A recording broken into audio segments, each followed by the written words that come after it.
მოგესალმებით და მადლობა სტუდიაში მობრძანებისთვის. ბატონო ნიკა, ვიდრე გადავიდოდეთ უფრო ესეთ რთულ პოლიტიკურ თემებზე, მანამდე ტრადიციულად როგორც მერობის კანდიდატთან დავიწყებ კითხვით, რომელიც აი აქ ამ სტუდიაში, ზუსტად აი ამ ადგილიდან კახა კალაძე მოქმედმა მერმა გააჟღერა, ის გამოვიდა ნარკოტესტის გავლის ინიციატივით, რომ ყველა მერობის კანდიდატმა ჩააბაროს სამხარაულის ექსპერტიზის ცენტრში ნარკოლოგიური ტესტი, მათ შორის მისი ინიციატივით მან ჩააბარა კლუბურ ნარკოტიკებზე და კოკაინზე დამატებით. მადლობა მოწვევისთვის. მე ვადევნე თქვენს გადაცემას, ბოლო ორ გადაცემას თვალყური, სოციალური მედიის მეშვეობით, არასრულად ნაწილობრივ და პასუხი მაქვს ამ კითხვაზე. მე ვფიქრობ, ისეთი არის, იკვეთება რა ინტერესი აქვს ბატონს, ვინც ამ ინიციატივით გამოვიდა, ხო, ბატონ კალაძეს. მე ვფიქრობ, ბატონმა კალაძემ და ბატონმა გახარიამ ეს ნარკო ურთიერთობები ერთმანეთში რო გაარკვიონ, უმჯობესი იქნება. აქ სრულიად ზედმეტი ვარ მე ჩემი ღმერთმენით. თქვენ ესე წაიკითხეთ ეს. მე ასე წავიკითხე ნამდვილად, ეხა გულწრფელად. ყოველთვის ყველა კითხვაზე ვეცდები რომ ვიყოთ ბოლომდე გულწრფელი და თავშივე დავაფიქსირე ჩემი გულწრფელი პოზიცია. რაღაცაშია საქმე ბატონ კალაძესა და ბატონ გახარიას შორის, გასარკვევი არის როგორც ჩანს, რაღაც ნარკო ურთიერთობები გაერკვევიან იმედია. გაერკვევიან იმედია. სხვაგვარად ეხა, რა თქმა უნდა, ეხა მე ჩავაბარებ და არაერთხელ ალბათ მომიწევ ნარკოტესტის ჩაბარება. ეხა მაგრამ კანონი არც ერთ მერობის კანდიდატს ახლა არ ავალდებულეს და კანონის თანახმად ეხა სწორ დროს ყველა ვალდებულია ნარკოტესტი გაიაროს, მაგრამ აქ კანონის მიერ რაღაცა ვალდებულება ამ წუთას არაფრის შუაში არ არის. ეხა ფაქტია, ეხა იკითხება თუ ხომ არ ვიქნებით გულოვები, იკითხება პოლიტიკური პრეტექსტები აქ, რაღაცაში არის საქმე და ამაში ბევრი ადამიანი დარწმუნდება, როგორც ჩანს, უახლოეს მომავალში. რეზუმის სახით რომ ვთქვათ, მოქმედმა მერმა ჩააბარა, ჩვენ ნახეთ, გიორგი გახარიას ყოფილ პრემიერ-მინისტრს დაუსვით კითხვა, თუმცა ჯერჯერობით ის არ გამოჩენლა სამხარაულის. კი, ბატონ კალაძეს ზოგადად მთავარი ტესტი მართლაც ეხა ორიგინალური არ ვიქნები, ბევრჯერ გაიჟღერა პოზიცია ამ სხვა ადამიანების მხრიდან, რომელსაც ახალც მეც დავაფიქსირებ. მთავარი ტესტი გვაქვს ჩასაბარებელი ყველას ერთად, თქვენს მე და ძირითადად ბატონ ღარიბაშვილის, ივანიშვილის, კალაძეს, ანუ მართველ გუნდს, ბატონ კალაძე მერობის კანდიდატი კი არ არის, მაყურებელს ხშირად ავიწყდება, ხო? ან მერი კი არ არის მოქმედი. არის, ჩათვალეთ, პარტიის მეორე პირი, ანუ გენერალური მდივანი. პარტიის გენერალური მდივანია, რომელზეც არის ძალიან ბევრი რამ დამოკიდებული და კიდევ უფრო ნათელი რომ გავხადო რას გულისხმობ, აი ქართული ოცნების ამომრჩევლს რო უთხრა, ან არა ამომრჩევლს ამ მნიშვნელობა, აი ნაციონალურ მოძრაობის დროს მაგალითად გენერალური მდივანი, ვინც ის ხო პასუხისმგებელი იყო, ხო? ნაციონალურ მოძრაობის დროს გენერალური მდივანი იყო მანო მერაბიშვილი, ხელისუფლებაში როდესაც იყო. რომელი უფრო კარგად ასრულებს თავის პასუხისმგებლობას, კალაძე გენერალური მდივანი, ანუ პასუხისმგებლობა ქვეყანაში მიმდინარე პროცესებთან დაკავშირებით სრულად ეკისრება გენერალურ მდივანსაც, როგორც თავმჯდომარეს და როგორც ყველა ლიდერს ზოგადად. ამიტომ ეხა ჩვენ თუ ვისაუბრებთ, რომ ბატონი კალაძე არის ადამიანი, რომელიც ანუ მუნიციპალური უფლებამოსილების შესრულებით და აღსრულებით არის დაკავებული და ეს ტყუილია უბრალოდ. ყველაფერი დაწყებული ჟურნალისტებზე ცემატყებით, დაწყებული გაგრძელებული სიგარებით, კორუფციით, რასაც შევიხებით იმედია. ყველა მანკიერი პროცესი, რომელიც მიმდინარეობს, სამართლიანობისთვის უნდა აღინიშნოს. როგორც ბატონი ივანიშვილი არის ამაში მონაწილე, ხო? წილი მისი არის უმსხვილესი. კობახიძე, ღარიბაშვილი, კალაძე. ანუ ეს ჯგუფი არის. რომ დავასრულოთ ამ თემაზე საუბარი და გადავიდეთ სხვა პოლიტიკურ თემებზე, კოკაინზეც ჩააბარებთ, ან თუ გაგისინჯავთ? არა, ნამდვილად არ გამისინჯავს, სიმართლეს უნდა თვალი გაუსწოროთ. არა მაქვს ეხა პრობლემა, ნამდვილად არა მაქვს, მაგრამ ეხა თქვენს ხო ერთ წუთით თუ გამოვიდეთ, ვითომ არ ვხედავთ ტელესტუდიაში. ეხა მოწმენდით საზე ადამიანი გამოდის და იწყებს რაღაცა პოლიტიკურ თამაშს და მიზანში ყავს ამოყვანილი იგრძნობა, ხო, ერთი მისი კონკურენტი გუშინდელი მისი მეგობარი, რომელთანაც რა ვიცი, ხა პირად საუბარსაც ასაჯაროებს, არ ვიცი, თუნდაც გუშინწირო ტაშ უკრავდა დღეს ლანძღავენ, თათხავენ, დევნიან, არ ვიცი, რას არ უკეთებენ, ხო? ერთმანეთში გასარკვევი აქვს ნარკო ურთიერთობები, როგორც ჩანს, კარგად იცნობენ ერთმანეთს. გასაგები. მოდით გადავიდეთ სხვა თემაზე, ეს სხვა თემა შეეხება იმ პარტიის დამფუძნებელს და ამ ქვეყნის ყოფილ პრეზიდენტს, რომელიც ახლა იმყოფება უკრაინაში. მიხეილ სააკაშვილი უკვე მერამდენეთ დაპირდა საზოგადოებას, რომ ჩამოვა საქართველოში. როგორ ფიქრობთ, ამჯერად მაინც ის შეასრულებს საკუთარ პირობას? მედიამ დაითვალა დაახლოებით მე-18 დაპირება. ვიცი, რა თქმა უნდა, მეც ახლა მოგატყუებთ, არ ვიცი პირველად მესმის. რა თქმა უნდა, ლეგიტიმურია თქვენი ეს შეკითხვა. იცით რა არის?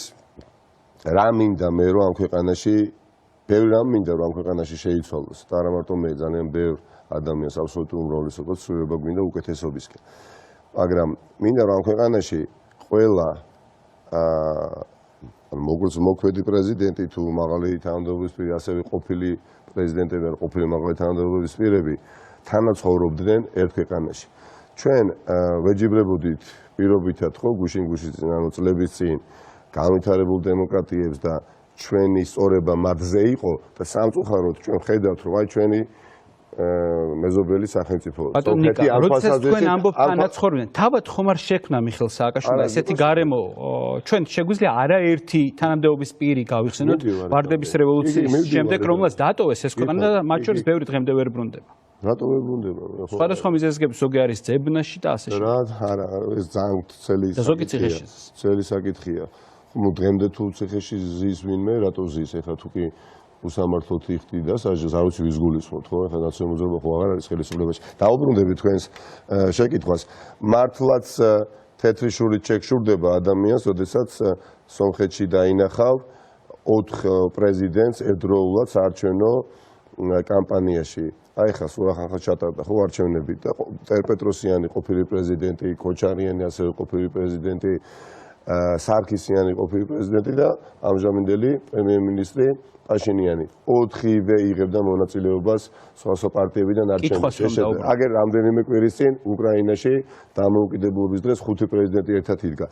ეს პრობლემა ერთხელ სამუდამოდ უნდა მოიცავდეს. რაც შეეხება უშუალოდ მიხეილ სააკაშვილის ჩამოსვლა არ ჩამოსვლას, ისიც რა, ჩვენ თუ თანხმდებით, შეიძლება ვერ თანხმდებით, ხო?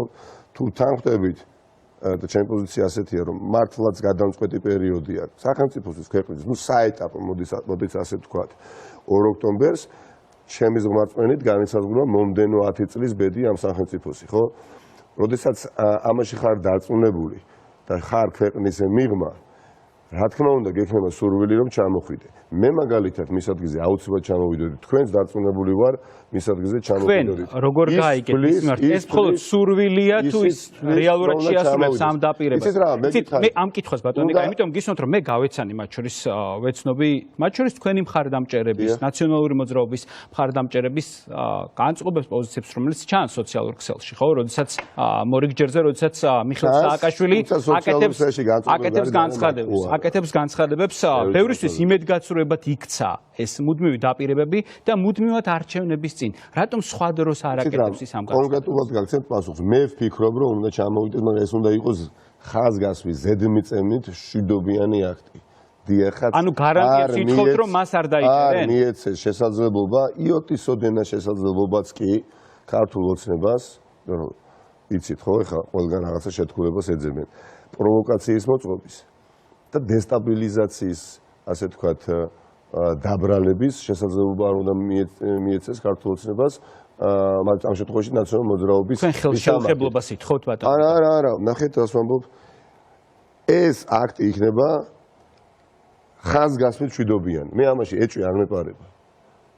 იქნება ციხე, მე მგონი მანას თქვა და მე მგონი ვიხილეთ უახლოეს წარსულში ნაციონალური მოძრაობის თავს სხვადასხვა ქარტეხილები დატეხილი, ხო? არ არის პრობლემა.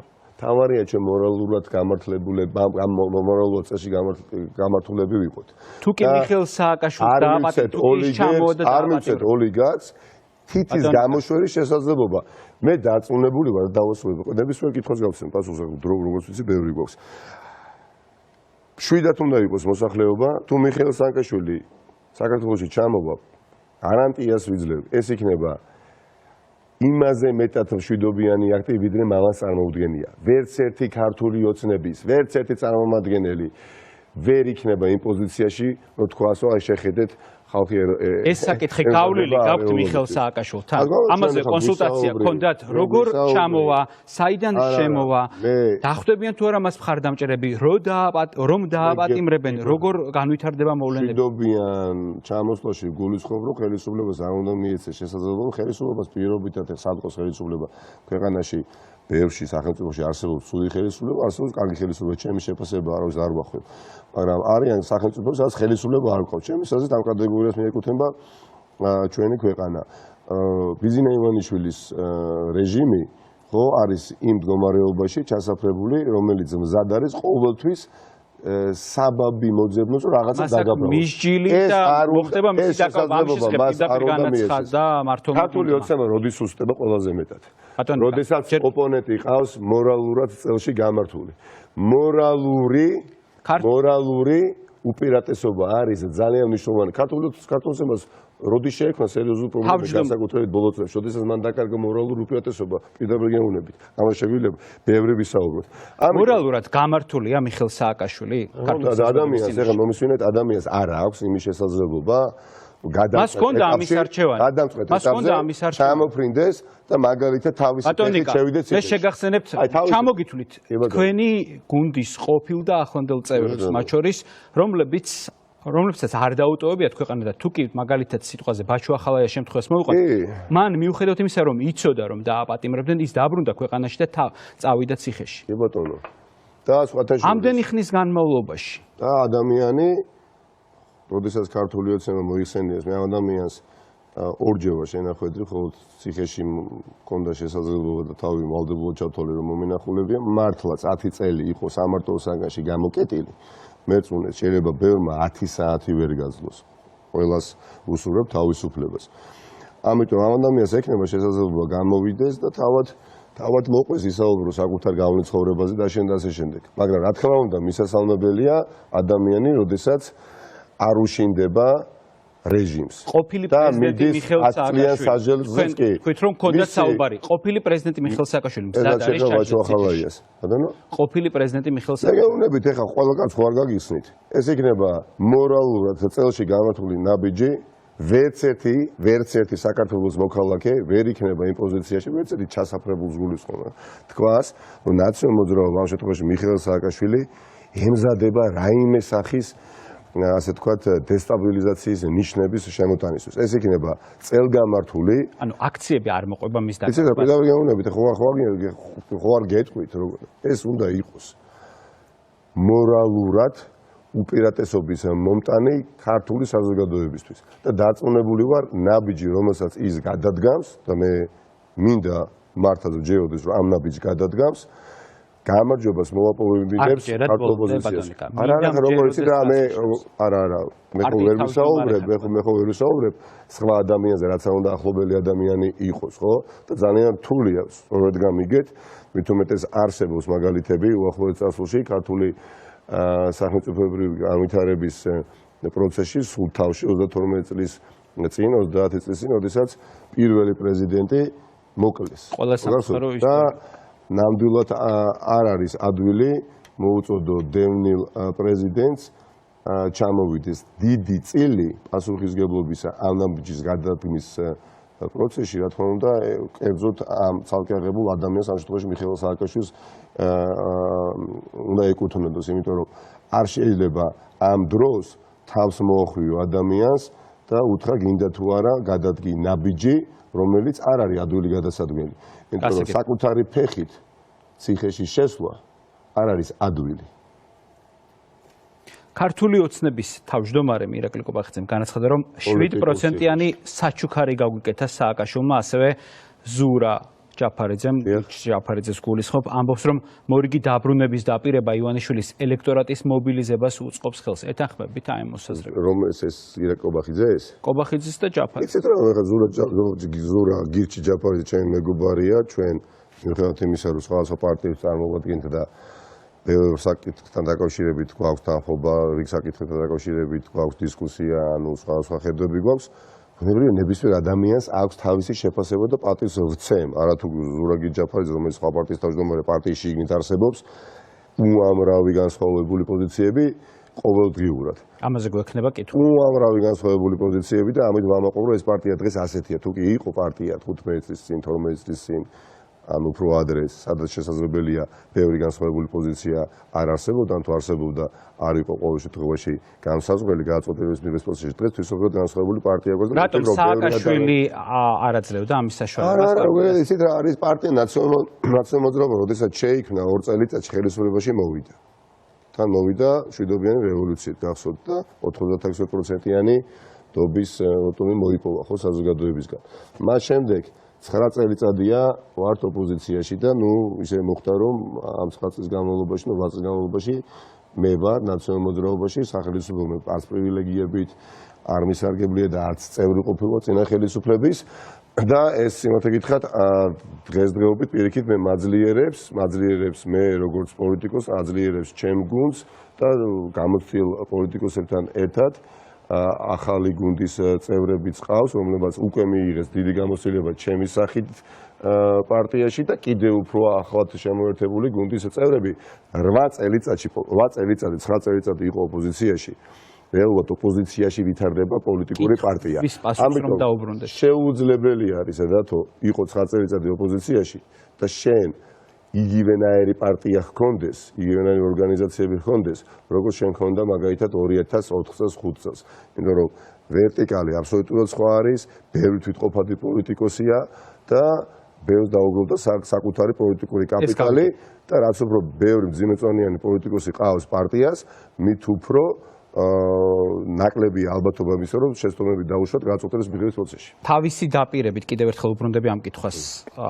უკეთებს თუ არა სააკაშვილი როგორც ირაკლი ყობახიძე თქვა საჩუქარს. როგორ ფიქრობ თუ საჩუქარს უკეთებს ხომ და უხაროდეს, მე ვფიქრობ რომ არ უხარია ადამიანს და თუ ხომ და უხაროდეს. პარტიის მხარდამჭერს გულისხმობ იყო. რას გულისხმობთ? იცით რა, თქვენ თუ გულისხმობთ რომ მიხეილ სააკაშვილის საქართველოში კიდევ ერთხელ ძალიან დიდი ყურადღება მინდა მიაქციოთ. ხაზგასმით შვიდობიანად. ძალიან შვიდობიანად. ჩამოსვლის პირობებში თუ კი საქართველოში ერთი მოქალაქე მაინც აღმოჩნდება, რომელიც ეს ადამიანი საქართველოში არის. მერე რა რომ მე მშია, მერე რა რომ მე უმუშევარი, ყავს ყველა ოჯახის წევრი, მერე რა ოჯახის ერთი წევრი მაინც თუ ორი შიშეთობაში ქვეყნის გარეთ არის დასული რომ ჩემი აქ დარჩენილი ოჯახის წევრები არჩინოს, მერე რა რომ უკეთესი ხვალინდელი დღის იმედიც აღარ მაქვს. წავალ ეხა ბიძინა ივანიშვილს მიცემ მაინც ხმას, ვინაიდან მიხეილ სააკაშვილი საქართველოს ჩამოვიდა, არ ვიცი რომ ესე საქართველოს მოქალაქის პირდაპირ გეუბნებით. ამიტომ რას ეფუძნება ბატონი ყობახიძეს ეს განცხადება ვერ გეტყვით, ეხა ბევრი რამე ვერ გავუგი ამ ადამიანს სიმართლე გითხრათ. ბატონი ყობახიძეს თავი პრობლემა ისეთ არის, არა მარტო ბატონი ყობახიძეს 99% მის ქართველთნებაშია. არც ერთი დღე არ აქვს გატარებული ოპოზიციაში. არც ერთი დღე მათ როგორც ჰაერებით სჭირდებათ ოპოზიციაში ყოფნა. ჩვენ ყველაფერს გავაკეთოთ, რომ ეს ჰაერი მივაწოდოთ, ეს ჟანგბადი მივაწოდოთ ამ ადამიანებს 2 ოქტომბერს ყველაფერთან ერთად. გასაგებია. მოდით კიდევ ერთ კითხვას დაგისვამთ მიხეილ სააკაშვილთან დაკავშირებით. ციხიდან გამოსვლის შემდეგ მალევე თქვენ მას ეწვიეთ უკრაინაში. რატომ ჩახვედით? ანგარიშვალდებულად მივიდით თავს და არა მე ვინც მიცნობს და მადლობა გმერს ძალიან ბევრმა გამიცნო ამ წლების განმავლობაში, ძალიან კარგად იცის, მე თუ ვინმესთან ვარ ანგარიშვალდებული ვარ ჩემს მეგობრებთან, პარტნიორებთან, თანაპარტიელებთან და თანამოაზრეებთან. ამ შემთხვევაში რა თქმა უნდა ჩვენ ერთმანეთთან ვართ ანგარიშვალდებულები. კიდევ ერთხელ გეუბნებით ხალხო, გავიწყდება ძალიან 9 წელიწადია ვარ ოპოზიციაში და ძალიან მძიმე წლები მაქვს გავლილი. 9 წელიწადია. ხელისუფლებაში ხარ გონივართ ახლა საძის განმავლობაში. რატომ გონია ვინმეს რომ მე შეიძლება ვინმესთან ვიყო ანგარიშვალდებული? არ მაქვს პარტნიორული ურთიერთობა მაქვს ადამიანთან და ადამიანს, როდესაც არ უნდა შესაძლებლობა არ აქვს დღემდე ჩამოსვლის და მე 3 წლის განმავლობაში, 2 წლის განმავლობაში ჩამორთმეული მქონდა პასპორტი, ანუ ქვეყნის დატოვების უფლება არ მქონდა. ციხიდან გამოსვლის შემდეგ მე პასპორტი დამებრუნეს. 2019 წლის 20 ცნობილი ივნისის მოვლენების შემდეგ ყველაფერთან ერთად მას შემდეგ რაც იმუნიტეტი შემიჩერეს, ამ ადამიანებმა ხელისუფლებაში მიცემა პასპორტი ჩამომართეს. მიხეილ სააკაშვილი მე არ ყავდა ნანახი დაახლოებით 3 წლის განმავლობაში. მანამდე კი ბოლოს ნახე 2018 წელს. მე ვფიქრობ ბევრ საკითხთან დაკავშირებით, რა თქმა უნდა. ეს იყო კონსულტაცია როგორ არა, ბევრ საკითხთან სამოქმედო გეგმის განხილვა. არა, ბევრ საკითხთან დაკავშირებით ვისაუბრეთ, როგორც ადამიანებმა, როგორც პარტნიორებმა პირდაპირ გეუბნებით, ეხლა მე ვარ იმ პარტიის თავმჯდომარე, რომელიც ძალიან დიდ პატივს სცემს ადამიანს, რომელსაც ძალიან ბევრი რამ გააკეთა ამ ქვეყნისთვის, მაგრამ რა თქმა უნდა, ჩვენ გვაქვს ძალიან გულახდელი საუბარი და ისიც ვიცით, ისიც ერთმანეთის ნაკლიც ვიცით, ერთმანეთის უპირატესობას ვიცით. და ისიც ვიცი, რა არ უნდა გააკეთოს ნაციონალურ მოძრაობამ და რა როგორ უნდა გააკეთოს. თქმა გინდათ, რომ ის პარტიულ საქმიანობაში აბსოლუტურად არ დავიწყეთ ეხლა მე ერევა თუ არა? არა, რა თქმა უნდა, ეხლა თქვენ ყობაყიძე ხო არ გონივართ? მაშინ მითხარით 2020 წლის საპარლამენტო სიის დაკომპლექტებაში მას რა როლი ჰქონდა? ვინ შეიყვანა ამ სიაში? გუბა სანიკიძე, ნატო ჩხეიძე? ვისი რეკომენდაცია იყო? თქვენი ის მაინტერესებს. ახლა შეიძლება მე ვწდები და სხვა შტაბ-ბიჭებოს ტოვებს საზოგადოების თვალში მართლა მაინტერესებს. აი დათო კაკულია, პატივს გცემთ. მეუბნები ხო ახლო მეგობრები ნამდვილად არ ვართ. აი ხო შეიძლება კითხვა დაგისვათ. თქვენი კერძო აზრი მაინტერესებს პირადმა. მართლა ვტოვებ შტაბ-ბიჭებას, რომ შეიძლება ვიყო ანგარიშვალდებული ვინმესთან. კითხვას გისვათ. არა, გულახდილად მაინტერესებს. მე ვფიქრობ, რომ არ ვტოვებ ასე შტაბ-ბიჭებას. ნამდვილად არ ვტოვებ ამ შტაბ-ბიჭებას. თვითონ ქართული ოცნებაზე ვერ ჩამოყალიბდა გზავნილში, მათთვის წარმოუდგენელია რა იცით დათო? მესმის მათი ტკივილი მე მტკივა. კითხვას და მე მგონი მაქვს უფლება არ გამოვრიცხო პარტიის დამფუძნებლის ჩარევა პარტიის და სიის დაკომპლექტებაში. ამ შემთხვევაში მე დაგისვით კითხვა იგივე გუბა სანიკიძეს ნატო ჩხეიძე. იქამდე ასეთ კითხვაზე ახლა არ ვიფიქრობ, პასუხს არ გიხსენებ. უბრალოდ მე მესმის, როდესაც ხელისუფლებაში ყავს ის ზალა რომელიც ყავს, ის თავიდან ბოლომდე დაცლილია. არა უბრალოდ ლეგიტიმაციის გამას არ ვიხები ახლა. პოლიტიკური კაპიტალი არც ერთ პოლიტიკოს ქართულ ოცნებაში არ აქვს. არც ერთი თვითყოფადი პოლიტიკოსი არ არის. თავიდან ბოლომდე რა თქმა უნდა ეს ადამიანები არიან დამოკიდებული ვიზე კი იცით ჩემზე კარგად. რატო? იმიტომ რომ მის გარეშე ხო არაფერი არ არიან. მათთვის რთული წარმოსადგენია, რომ შესაძლებელია მთავარ ოპოზიციურ პარტიაში იყოს თანასწორი, მეგობრული და პარტნიორული ურთიერთობა ნიკა მელიასა და მიხეილ სააკაშვილის შორის. ნიკა მელიასა და პირობითად ჩემს მეგობარ ეკა ხერხემლუძეს შორის, ან იქ ზურა მელიქიშვილის შორის, ან ეს ურთიერთობები. ანუ ყველა იღებდა მონაწილეობას ამით იმის თქვა გინდა ყველა სიასთან დაკავშირებით. რა თქმა უნდა. 2020 მე შარშან არ ვიყავი პარტია ნაციონალური მოძრაობის თავმჯდომარე, თქვენ იცით რომ მე პარტია ნაციონალური მოძრაობის თავმჯდომარედ ამირჩიეს. ეს იყო წლის ბოლო შარშან, მაშინ რა შემდგარად ბატონმა გრიგოლმა პარტია დატოვა მისივე გადაწყვეტილებით. ხო, სულად უნიკალური შემთხვევა იყო, ელექტრონულ ფორმატში მოხდა ეს არჩევნები და მე ვფიქრობ, არავის პირველივე დღიდანვე არ დარჩენია შტაბ-ბიჭებას რეალური არჩევნები იყო, და ვინც ლევან ვარშალომიძეს იცნობს, არ მგონია ხა ლევან ვარშალომიძე, არ მგონია ზუსტად, არ მგონია რომ ვინმეს ეფიქრა მაშინ არ ახლა ფიქრობს რომ წაგებისთვის მიიღო მონაწილეობა ამ არჩევნებში ადამიანი რომელსაც მე ძალიან დიდ პატივს ვცემ და ბევრი გაუკეთებია განსაკუთრებით დაჭარისთვის. რეალური არჩევნები იყო და მოხდა ისე და მადლობა ამ არჩევნებს პარტიის წევრებს ხარდაჭერებს რომ ეს პასუხისმგებლობა მძიმე, მაგრამ მაინც პასუხისმგებლობა დამეკისრა მე და მე დღეს ლევანთან და სხვებთან ერთად ამ პარტიისთვის, ამ ქვეყნისთვის ძალიან ბევრს მგონია რომ ვაკეთებ. რაც შეეხება სიას, ახლა მე შარშან როდესაც არჩევნები ტარდებოდა, არ ვიყავი პარტიის თავმჯდომარე, რა თქმა უნდა, პასუხისმგებლობა იმხელა ვერ მექნებოდა, რამხელაც ახლა მექნება და ახლა უკვე მქონდა სიების შედგენის პროცესში, საკრებულოს არჩევნებს გულისხმობ, რა თქმა უნდა, განსაკუთრებით თბილისის მე და ვარ ახლა თბილისის მეურობის კანდიდატი ყველაფერთან ერთად. შარშან მე ვიღებდი მონაწილეობას როგორც ყველა ნაციონალური მოძრაობის ლიდერი, ყოველთვის ყველა პოლიტიკურ პარტიაში მერწმუნეთ, ყველა ლიდერს აქვს თავისი წილი პასუხისმგებლობა ყველაფერში, მათ შორის სიის შედგენის პროცესში. და რაც შეეხება ახლა გუბასანიკიძეს და ანტისაოკუპაციო აქციებზე მდგარ ხართ. მხარი დაუჭერეთ და მოგეწონათ სიაში ნატო ჩხეიძე, რომელიც მოსკოვში და არა, ერთი წუთით ნატო ჩხეიძე და გუბასანიკიძე ეხლა შეიძლება გუბასანიკიძეზე ის მითხრათ რომ ნაციონალური მოძრაობის ხელისუფლებაში ყოფნის დროს ნაციონალურ მოძრაობას ლანძღავდა, თათხავდა და სამართლიანად ხშირ შემთხვევაში შეიძლება აბსოლუტურ ამ შემთხვევაში ნატო ჩხეიძე შეიძლება ჩემი ეხლა ჩვენ ვთქვით და განაცხადი გავაკეთეთ რომ ნაციონალური მოძრაობა არის პლატფორმა გამარჯვების ყველა კარები იღება. მათ შორის ისეთი ადამიანებისთვის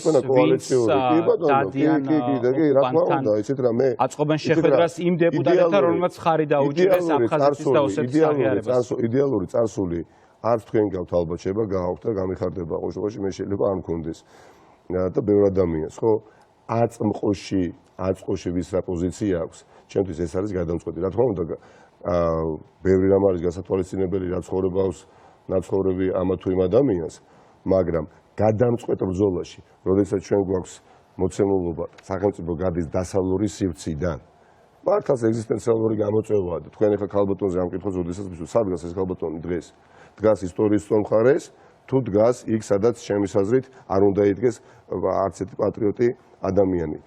ხო, თუ კი ადამიანმა შეიცვალა დამოკიდებულება პროცესებისადმი, ეს მხოლოდ მისასალმებელია. სხვადასხვა მე ჩემ ბევრ ნაციონალურ მოძრაობის ამორჩევას, თუნდაც მეგობრული ურთიერთობა ჩამომიყალიბდა და ხშირად მეუბნები თქვენ უნდა იყოთ ბევრად მოქნილები. არიან არ დაგიმოვართ ჩემი მეგობრები ნაციონალური მოძრაობის წევრები, რომლებიც მაინც ვერ ეგუებიან იმას, რომ ვიღაცამ თავის დროზე ხმა მიცა ქართულ ოცნებას. მაგრამ ეს არის ხალხო ნორმალური პროცესი, როდესაც დამოკიდებულებას იცვლის. გასაგებია თქვენი პასუხი. თქვენ ახსენეთ განახლებული გუნდი. აბა მაშინ წინავე შემთხვევაში დავასრულებ. ეხლა არჩევნები ჩატარდებოდა საუკუნეში ერთხელ და ვისაც აირჩევდნენ ის იქნებოდა 100 წლის განმავლობაში, მაგრამ ის უწარდება ეს არჩევნები, გასაკეთე როგორ ტარდება, მაგრამ ის უწარდება არჩევნები, რომ არჩევნები არჩევნებოდა ადამიანმა დამოკიდებულება შეიცვალა და ხან თქვენ აგირჩიოთ და ხან მე ამირჩიოს. ამისთვის ვიბრძვით. მეტი დრო მინდა რომ დაგვრჩეს პასუხებისთვის. თქვენ გუნდი ახსენეთ, თქვენს მიერ განახლებული გუნდი, როდესაც წარადგინეთ, ის ადამიანები სად არიან ახლა, რატომ ვერ მოხვდნენ სიაში? თბილისის სიაში ახლა არიან მხოლოდ ბარბარა ჯიმელი-სულაშვილი, ანა გოგოლაძე, სოფიო ჯაფარიძე. ხო, არ არიან სხვა? არ არიან, ერთი წუთით. მე ვფიქრობ, რომ ნაციონალური მოძრაობა სად არის მაგალითად ჩომახიძე? ძალიან დიდი შენაძენი, ხვედელიანი. ძალიან დიდი შენაძენი მიიღო ამ ადამიანების სახით და მას შემდეგაც მოხდა შემოერთება ნაციონალური მოძრაობის როგორც პარტიაში, რიგებში, სხვადასხვა დონეზე, სამწუხაროდ ეს პროცესი შეჩერდა ჩემი მეორე ტალღას ვაპირებდი ჩვენ განახლებისა, მაგრამ ნუ იცით რაღაც ვიყავი და იქ ვერ მოახერხებდი. მე ვფიქრობ, სამი ადამიანი არის სის პირველი ნომერი ყავს სოფო ჯაფარიძე.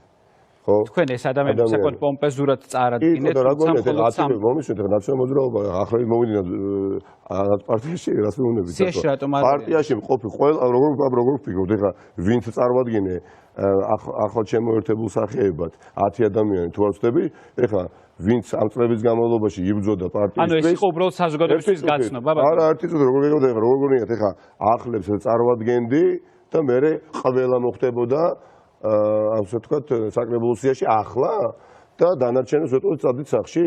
არის, ვფიქრობ, ეს განახლებული ახალი სია თუ ჩახედავთ და მას შემდეგ შემოერთებული ადამიანებიც არიან. აი, მაშინ რო ვერ წარვადგინე და მას შემდეგ რო შემოერთდა მაგალითად სიის მეოთხე ნომერი ირაკლი ეძგვერაძე.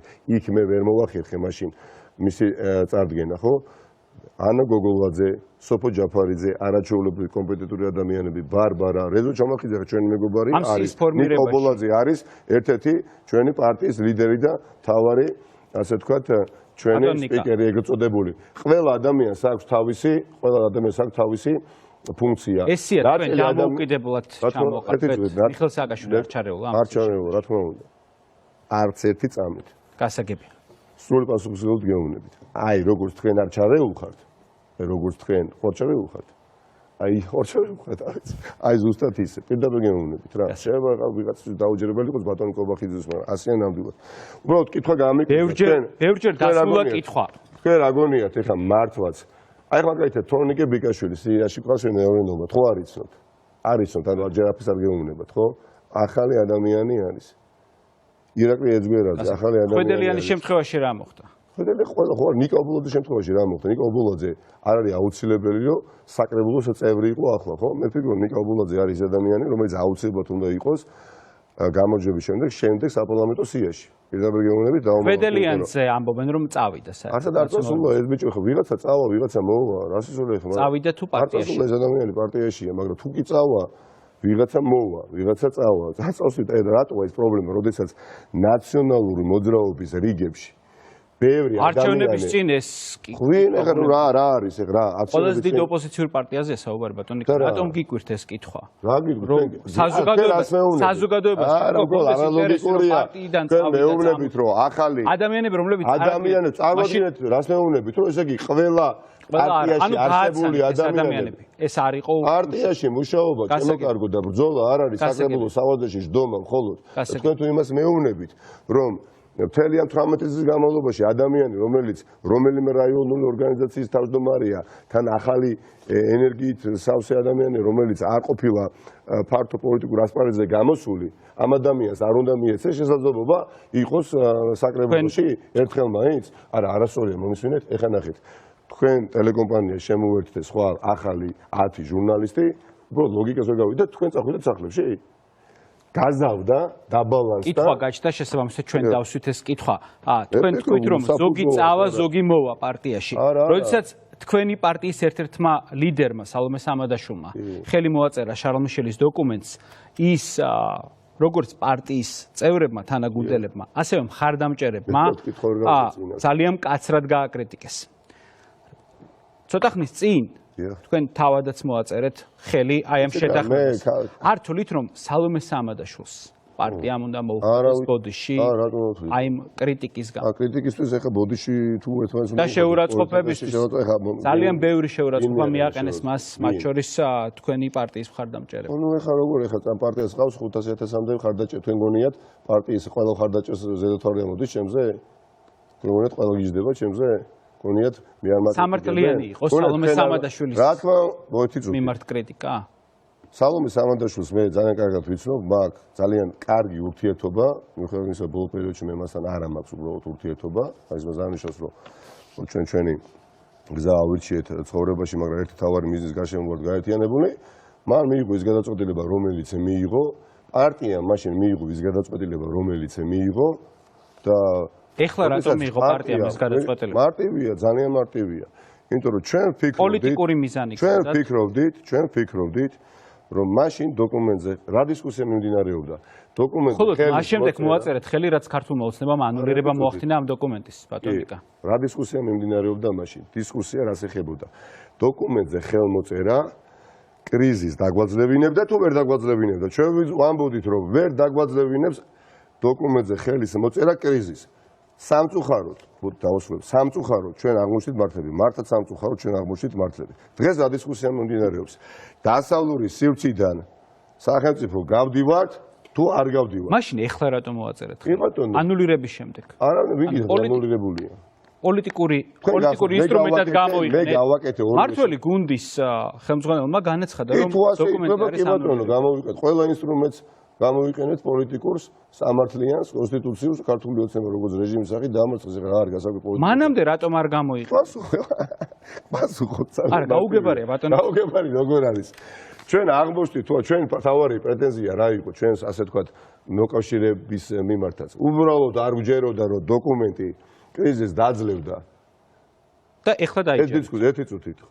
ხო, სამწუხაროდ აღმოჩნდით თუ არა მართლები. თან ამბობთ რომ დიახ ვიყენებთ ოცნების ნამდვილ პოლიტიკურ ინსტრუმენტად. არა, მას შემდეგ რაც რეალური წყალგამყოფი გაივლო. და ეს უკვე აღარ არის კრიზისის დაძლევა არ დაძლევაზე საუბარი აქ, ხო? ანუ საგარეო პოლიტიკურ კურსს ცვლის სახელმწიფო თუ არ ცვლის? მე რომ მკითხოთ, პრაქტიკულად შეცვლილი აქვს და 2 ოქტომბრის რეფერენდუმი უნდა იყოს მაშველი რგოლი ამ სახელმწიფოსთვის, ხო? ამიტომ მე მივიღეთ გადაწყვეტილება და ორივე განცხადება მე გავაკეთე, იმიტომ ძალიან კარგად მახსოვს. რატომ თავის დროზე არ მოვაწერეთ ხელი, როდესაც გამოვედით და მე პარლამენტში რატომ მივიღეთ შესვლის გადაწყვეტილება და რატომ მოვაწერეთ ახლა. ერთ-ერთი მთავარი არგუმენტი ყველაფერთან ერთად იყო ამნისტიის კანონი, რომელიც პირადად მე მეხებოდა. და ჩვენ ვთქვით, როდესაც ამნისტიის კანონს ქართული ოცნება მიიღებს, ამის შემდეგ ჩვენ დოკუმენტს მოვაწერთ ხელს, მაგრამ მას შემდეგ განვითარდა მოვლენები ისე როგორც განვითარდა.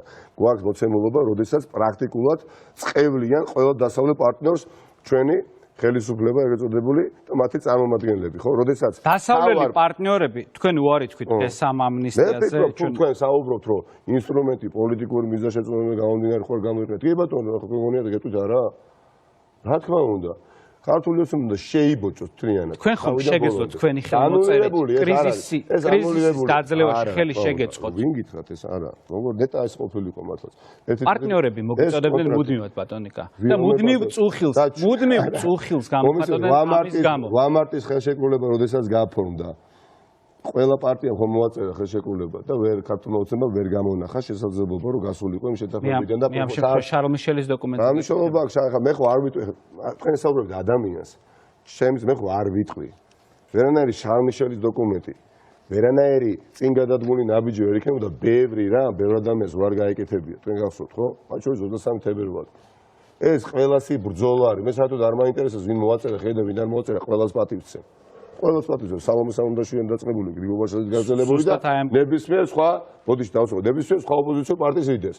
მათ მიიღეს ეს გადაწყვეტილება, ჩვენ მივიღეთ ეს გადაწყვეტილება, მაგრამ დღეს მიხარია, რომ ყველა თანხმდებით და ნიშანი აქ ერთმანეთს არ უნდა მოუგოთ, იცით? არ უნდა მოუგოთ, ეხლა მოგეწონებათ, ეხლა მე რო ვთქვა, ეს ხო ძალიან ცუდი ჟესტი ხე, მე რო ვთქვა. ნიშანი ერთმანეთს არ მოუგოთ. არ უნდა მოუგოთ, ეხლა მე რო გამოვიდე და ვთქვა, დათო, რომ არანაირი შარლ-მიშელის ჩამოსვლა ვიზიტი დოკუმენტი არ იქნებოდა, მე რო არ დამეხარა თავი უსამართლობისთვის და 23 თებერვალს იშესტომ არ დაიშვა ქართულოცებას, რომელიც დაუშვა.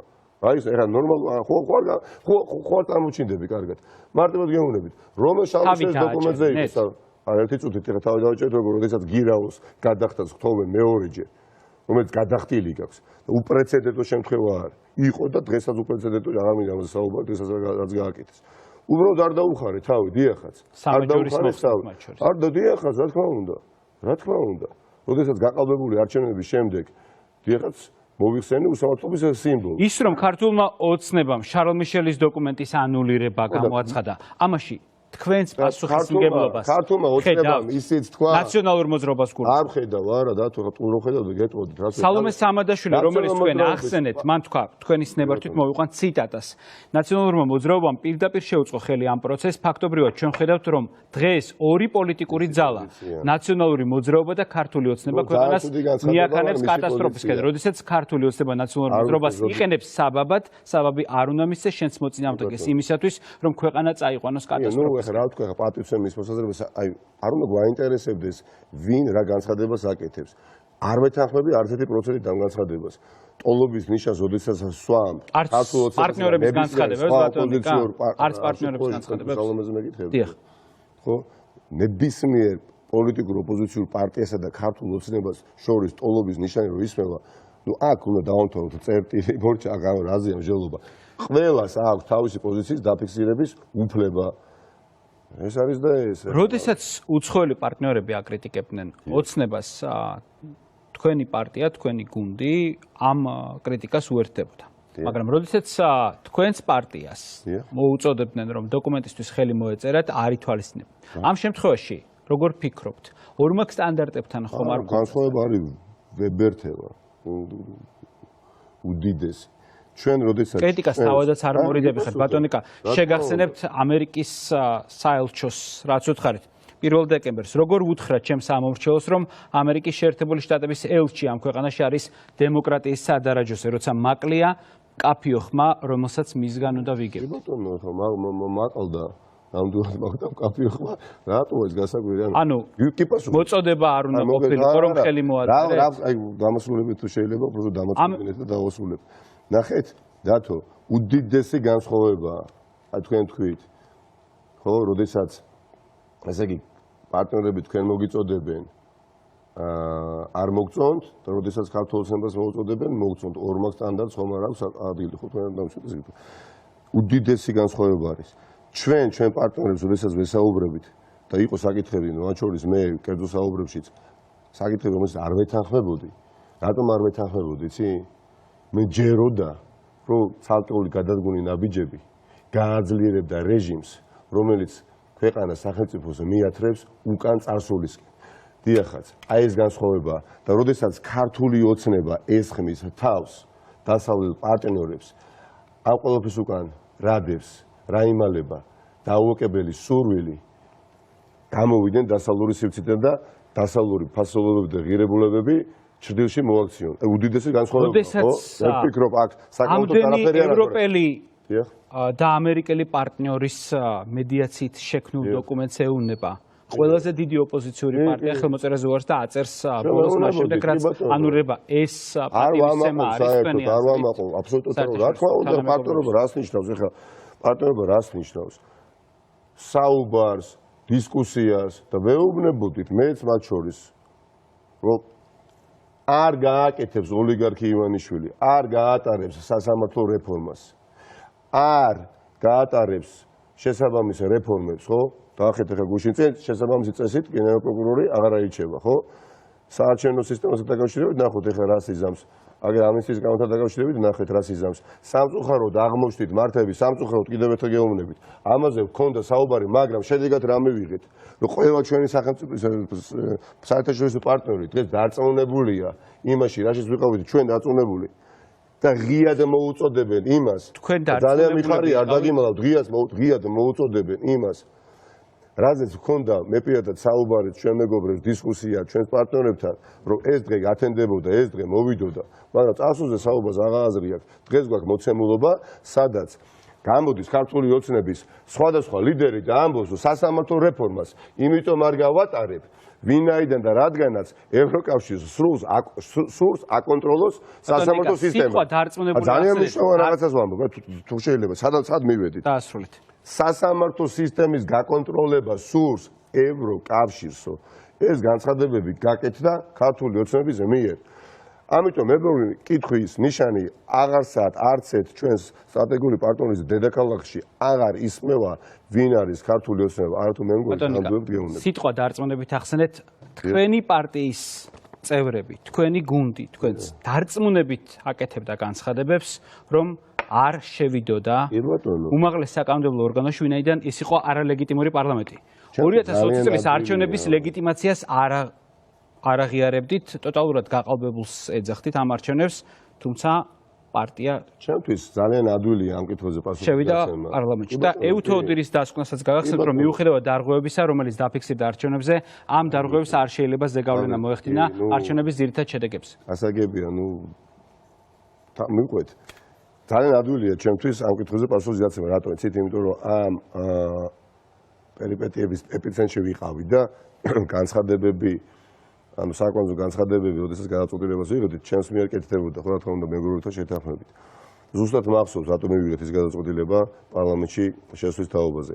ეს პარლამენტი, დიახაც, ჩვენი პოზიციაზე დღესაც ეს თავყრილობა, რომელიც იქ არის ლეგიტიმაციის დაცლილი. თავყრილობაში მონაწილეობა ლეგიტიმაციისგან დაცლილი. ჩვენი შევედით იმისათვის მალე, ძალიან მალე, არ თუ გამოვიდეთ, ჩვენ გამოვიდეთ, მაგრამ გამოვიდეთ მათთან ერთად და ძალიან მალე ლეგიტიმურ არჩევნებში მოხდეს არჩევა თითოეული დეპუტატი. უნდა დაგისვით, თქვენ თავყრილობა უწოდეთ უმაღლეს საკანონმდებლო ორგანოს. შემიძლია მე მას აღიარებს თუ არა საერთაშორისო თანამეგობრობა? ერთი წუთი დაასრულებ გიპასუხებ თუ შეიძლება. ჩვენ იქ ვართ იმისათვის, რომ რაც შეიძლება მალე გამოვიყვანოთ ქართული ოცნება და შევიყვანოთ ვადამდელ არჩევნებში. და თავისუფალ არჩევნებში, თავისუფალ გარემოში ერთი ხმის მქონე საქართველოს ამორჩევლს ჰქონდეს შესაძლებლობა, რომ პროპორციულად აირჩიოს ის წარმომადგენელი საკუთარ პარლამენტში, ვისაც მისცემს ხმას. აი ეს არის ჩვენი მიზანი და ამოცანა. გიმეორებთ კითხვას, 2020 წლის მოწვევის პარლამენტი საერთაშორისო საზოგადოებისთვის არის თუ არა ლეგიტიმური? ეხლა რა თქმა უნდა, ლეგიტიმაციისგან ეხლა კითხვის ნიშნები რო არსებობს. ეს განცხადებები გაკეთებულა ვაშინგტონშიც, ბრიუსელშიც, ხო? ზღვარს მის მიახლოებულია, ხო, ლეგიტიმაციის კითხვის ნიშანი დაისვა არაერთხელ. არაერთხელ, მოდით ეხლა ეს მე კი ავსვამ. თუმცა საერთაშორისო საზოგადოებამ საბოლოო ჯამში აღიარა. გასაგებია, მაგრამ ლეგიტიმაციისგან დაცლილი არის. ნამდვილად დაცლილი არის ლეგიტიმაციისგან. ეხლა თუ თქვენ გონიათ, რომ ნაციონალური მოძრაობა, როდესაც პარტია შედის, დიდი ოპოზიციური პარტია, ყველაზე დიდი ოპოზიციური პარტია, ესეც ხო ლეგიტიმაციის ხელშეწყობა არის, ბატონი კარა. არა, განგები მივიღეთ ეს გადაწყვეტილება, დათო. როდესაც ჩვენი არ შეძლო, ჩემი პოზიცია იყო პირადად და ჩემი ნიკა მელიასი. ჩვენი პარლამენტში მას შემდეგ, რაც შეწყდა ბოიკოტის რეჟიმი, არ შეძლო, იცით რა გამოიწვევდა? დაპირისპირება იქნებოდა ოპოზიციურ პარტიებს შორის. ჩვენ იძულებულები ვიქნებოდით, დაპირისპირებოდით ყველა ოპოზიციურ პარტიას, ვინც შევიდა პარლამენტში. პირდაპირ გეუბნებოდა და ამით წყალს დავასხამდით ვისაც ქართულ ოცნებას. ეს ერთი. მეორე გითხარით, რა არის მნიშვნელოვანი ჩვენთვის. მივიღოთ მონაწილეობა. მართლა ძალიან მნიშვნელოვანია. აი ახლა ბოლოს, მაგრამ კაცმა არის ესე გააკეთებენ, ჩააგდებენ, არ ჩააგდებენ.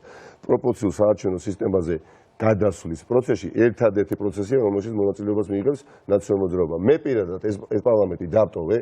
უამრავ, კიდევ ერთხელ მინდა ხაზი გავუსვა, უამრავ ჩემს კოლეგა მეგობას ანალოგიური სურვილი ჰქონდა და დღესაც არ პირდაპირ გეუბნებით, მაგრამ ჩემივე თხოვნით. მართლა ჩემივე თხოვნით. ეხლა არ მიხსახები და გვარები ჩამოგითხოვოთ, პრაქტიკულად ურთიერთობა ასე თქვა გამიფუშდა ადამიანთან ამ გახილვის პროცესში. რა თქმა უნდა, როდესაც არ დავასახელებ, მაგრამ ნუ ადვილი გამოსაცნობია. ვისაც სურვილი ქონდა გამოსვლის შენთან ერთად, მაგრამ უთხარი თქვენ უნდა იყოთ იქ, იმიტომ რომ ჩვენ არ უნდა ჩავაყენოთ პოზიციაში ქართული ოცნება, სადაც ექნება შესაძლებლობა, რომ სახელმწიფო ქვეყანა არ გადაიყვანოს პროპორციულ სრულად საარჩევნო სისტემაზე. ერთადერთი პროცესი, რომელშიც ქართული ოცნება და ნაციონალურ მოძრაობა მონაწილეობას მიიღებს პარლამენტში, იქნება ის, სადაც მე ხარ საუბარი. თქვენ ახსენეთ სხვა იქ არ გვესაქმება ოპოზიციის გაერთიანება. ნიკა მელი არის გაერთიანებული ოპოზიციის ნაწილის მერობის კანდიდატი. რატომ ვერ მოახერხეთ სრულად ოპოზიციის შემოკრება თქვენს გარშემო? ლელო სტრატეგია არ არის სიმართლე, იცით რა საათ? აბა რა. ჩვენ ვფიქრობ, რომ ჩვენ სხვადასხვა კონსტრუქციით, სხვადასხვა ფორმატით თანაშრომობთ აბსოლუტურად ყველა პარტიასთან. კანდიდატებს როდესაც გიყენებენ? აი ლელო ჩამოთვალე. დიახ. საკმაოდ გრძელი გზა გავიარე უკვე პოლიტიკაში, რომ ასეთ კითხვებზე არ წამოვეგო. ჩვენ აი ლელო ვახსენეთ, ჩვენ ლელოს ბევრ კანდიდატს ხარს უჭერთ. ჩრდილოან კაბინეტებში არიან ისინი დასახელებული რუსთავში. ლელომ კანდიდატი ხომ დაგიყენათ ბატონიკა? მარტო თბილისში ხო არ არის არჩევნები დათო? ბათუმში, რუსთავში ვაშაძის პარტიასთან ყველაზე მნიშვნელოვანი, იმიტომ არა მხოლოდ იმიტომ რომ თბილისში თანამშრომლობთ ჩვენ 4 პარტია, ზურა და ძალიან ამაყივ არამით, ზურა გიჩი ჯაფარიძეს გირჩ პარტია, ელენე ხოშტარიას პარტია დროა, ნაციონალური მოძრაობა და ევროპული საქართველო. თუმცა ეს არ არის მთლიანად ოპოზიცია. არის ასევე ხარს ვიჭერს დათო ჭიჭინაძეს პარტია, ნინო ბუჯანის პარტია და სხვა კიდევ მომცრო პარტიები. მაგრამ ეხა თქვენ თუ გინდოდათ მიგეყოთ სრულად თბილისში სრული გაერთიანება, ხო? ეხლა სრული გაერთიანება ბევრ სხვა ოლქში მომხდარა. არ ქონდათ ამის სურვილი, რომ ნიკა მელია ყოფილიყავით სრულიად ოპოზიციაში. ზურაგიჩი ჯაფარიძე, ხო? ხარს მიჭერს თბილისში. მაგრამ გიორგი კირთაძე ძლიერი კანდიდატი ჩვენი ნაციონალური მოძრაობიდან ბათუმში არის ხარდაჭერილი ყველა ოპოზიციური პარტიის მიერ. მაგრამ ზურაგიჩა ჯაფარიძემ თავისი კანდიდატი გარკვეული მოსაზრებების გათვალისწინებით ბათუმში დაყენა. თუ შეიძლება თუ დავასრულებ. ანუ სხვადასხვა კონსტრუქცია შევემუშავეთ სხვადასხვა ოლქებში, სხვადასხვა ქალაქებში. მაგრამ თავარი არის რა. რომელი ქალაქის მოგება არის ყველაზე მნიშვნელოვანი? დედაქალაქის თუ ბათუმის ამ შემთხვევაში? ყველა მსხვილი ქალაქის, ეხლა თუ მეკითხებით, სიმართლეს პასუხობ და არ მხოლოდ მსხვილი ქალაქის ეხლა. მოვიგებთ კიდევაც, ეჭვი არ მეპარება. ისევე როგორც არ მეპარებოდა ეჭვი შარშან, რომ მიუხედავად ბევრი რაღაცისა, რაც გიკადრა ქართულმა ოცნებამ, გდანს ისინი წააგებდნენ და წააგეს კიდევაც.